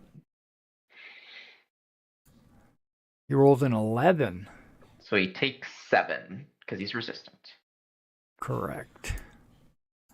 And he's okay with 7. Not so much, but it's okay. He's going to make it okay. Okay, so nobody's prone. I'm going to roll a D6 and try to get a 5 or a 6. Oh, no more spittle for me. Okay, in that case, I'm going to hit Gallus with a bite. It's the first thing I'm going to do. Does a 19 hit you? Yes. So you take 8 piercing, and you have to make, or 4 if you want to use your reaction. I'm not going to use my reaction on that. Okay, so now make a strength saving throw or be knocked prone.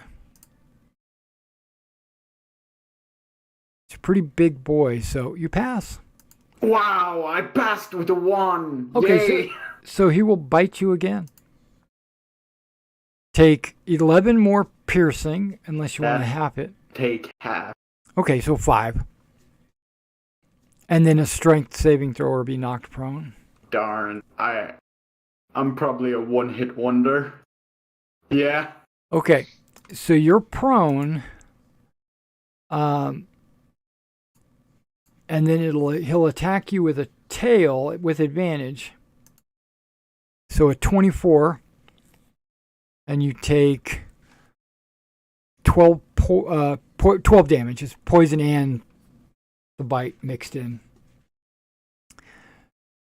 And then he will hit you again with a tail for 23 for 7. Does not like you. His final bite is going against Zermedes. A 14 will miss. Okay, 14 misses. He basically spun around, hits you, after he knocked you prone, he spun around, so his butt is facing Raxus and Gallus, and his face now is facing Zermedes. He's done. He basically did all 5 of his attacks. And it is Zermedes' turn. Excellent, excellent, excellent. Growling. I will now use all 5 of my attacks. He's growling at you. I only have 4. Before I do anything, my turn begins. These things tick down. Boop. And I give him a little stabby.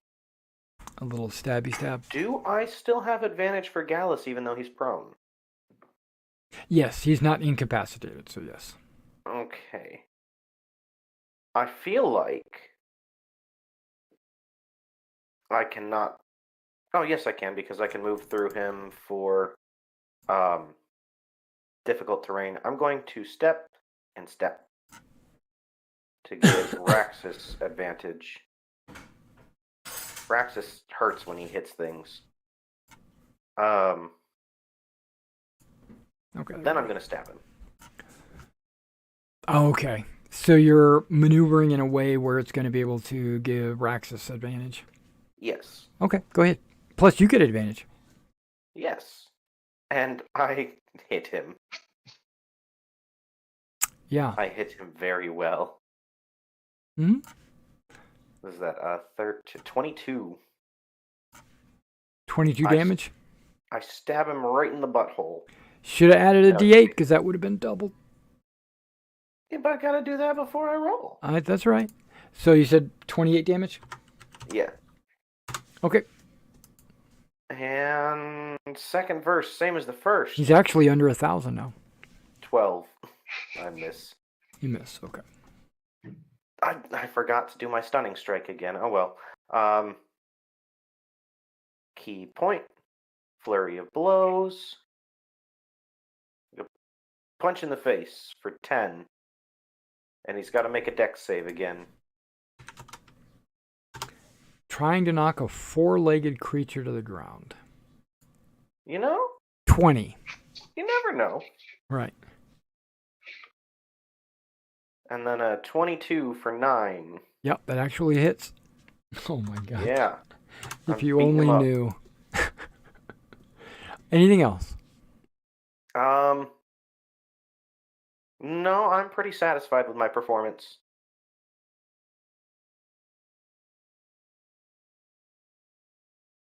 Raxus, you're getting a D8 on your first hit for damage. All right. Merry Christmas. Is it his turn? Hold on, I'm my turn order's tucked away. Yep, Raxus, you have advantage. With a D8 to damage? Damage, yes.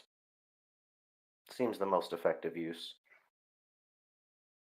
Okay, Down. so you hit him and kill him. Did he have 1 health left? He did. And he had 1 hit point. It sucks, doesn't it? So you can go ahead and remove all of those Everything. D8s. No. Well, yeah. Because by the time we get to next week, those would have expired. Yeah, Gallus can stand up, but something happens when you kill him. Another one comes out. It is very cinematic. So it's basically a DM fiat. You don't get to react. You just get to watch. When you defeat the legendary monster, his corpse does not lie still, and instead, 3 spectral pups emerge, fiercely barking before dashing away through the rock face. Basically, there's 3 ghostly spirits of Cerberus pups go running away in 3 different directions.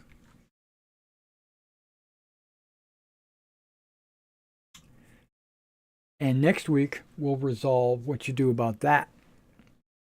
All right. I just want to point something out. How is Cerberus going to protect the gate if he's dead? Oh no. Yeah, I wondered about that too. We will stand guard. Not to mention, how's Hades gonna feel about that? Yeah. That is He's gonna go all John Wick on us. Yeah, so next week you guys can... Oh, before we do that, Can I vote. pick up my spear? Yeah, you got it. Okay. Vote real quick before we end the session. For the PBI. I have 2 votes. 3 votes.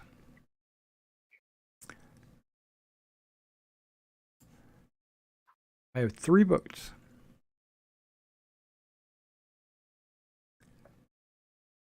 I'm missing Mike's vote.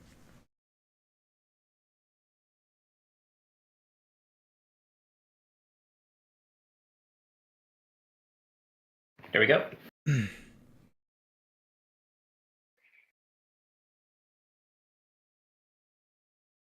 Okay, because it's a tie, I'm going to flip a coin, and we're going to go high is going to be Raxus, and low is going to be Zermetes. High is Raxus. Raxus, you get PVI. Good job, Raxus. Good job. Hey. I got PVI and I killed the Cerberus. It's true. I feel like Maybe that's why you got it. I did all the damage. You did a lot of damage. Mm-hmm. I think everybody hit it with some damage.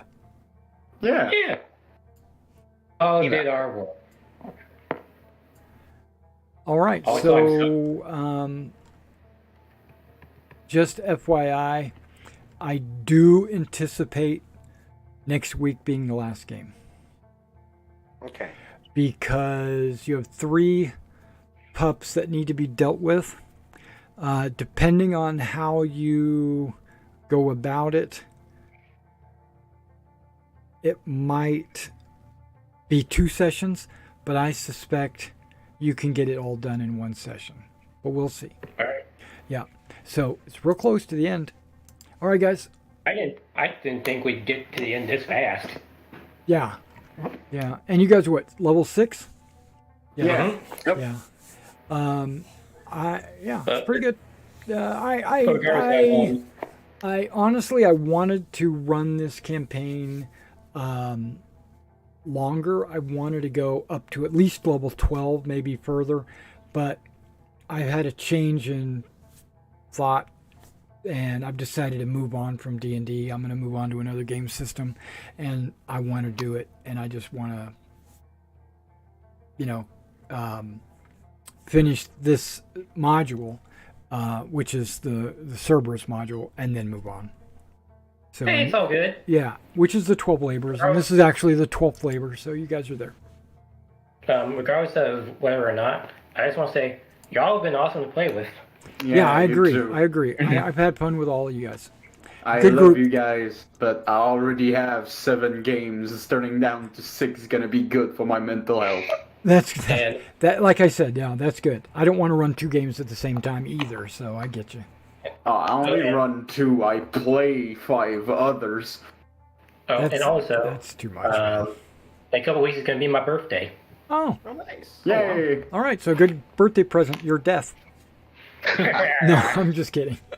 All right, guys. Then yes, yeah, it's gonna be a TPK. great way. Yeah, Yeah. It's gonna be a great way to end our characters. We are the new guardian of the gates. That's right. Well, we'll get into that because Yeah. you killed the Cerberus, so now, not really, because its spirit is still running around, just separated in 3 pups. Maybe if there was some way to combine the spirits and then bring it back to life, you would have a new Cerberus. All right. Well, We don't you guys- have that, so time to go puppy catching, y'all. That's Yeah. right. Puppy Good catch. night, everyone. That's right. Good night. Thank you. Good night. Also, thank goodness I put that resilient in dexterity.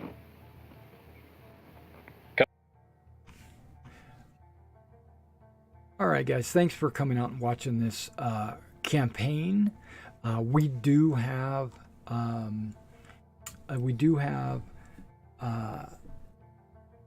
a new campaign starting probably exactly 3rd of May. I'm starting a Harn campaign, so I did open it up on Roll20 for invitations. So if you were interested in joining us for Harn, the only player from my current group that's going to be jumping over into the Harn game is Mason, the one that was playing Zermetes. He's going to join me for Harn, plus a few others of my friends are going to join in as well. But we still have it open for additional players.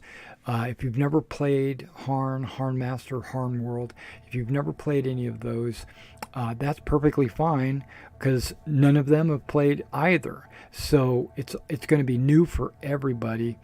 And if you're not familiar with Harn and what it's all about, I have released on this channel some videos. Think of it kind of like an introduction or a tutorial in Harn, and you should check those out and learn a little bit more about it. But what Harn is, just real quick, think of it like 12th century England. So it's very early Middle Ages. It's not the Renaissance, or it's not like plate armor knights running around. Chainmail is kind of the thing. Plus, you have it is a fantasy world, but not like D&D. It's not monsters around every corner. There's no magic item shops or stuff like that. You don't see a guy walk into town and he's wearing +1 plate armor or something. It's not anything like that. And one hit on a character can kill them outright. It is a very brutal combat system, and it is a very brutal combat system.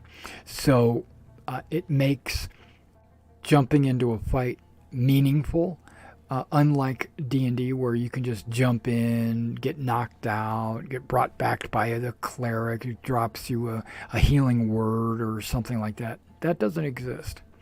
The healing spells, they don't bring you back to life or anything. All they do is give you a bonus to make your healing rolls when it's time to make healing rolls. It's rough. But there are things that can improve that. But I don't want to get into all the details. You should check out my videos. And also, if you're interested in any kind of miniature painting, you should check out my eBay store. It's at the same address as the channel. It's Wargaming in Miniature, all one word, on eBay. And you can find sci-fi, fantasy, historicals, like Napoleonics, World War II, ancient Romans. But you could also find like skeleton armies and stuff like that, all painted. And if you have miniatures that you need painting, or painted for you for your D&D game or whatever, let me know, because I paint on commission as well.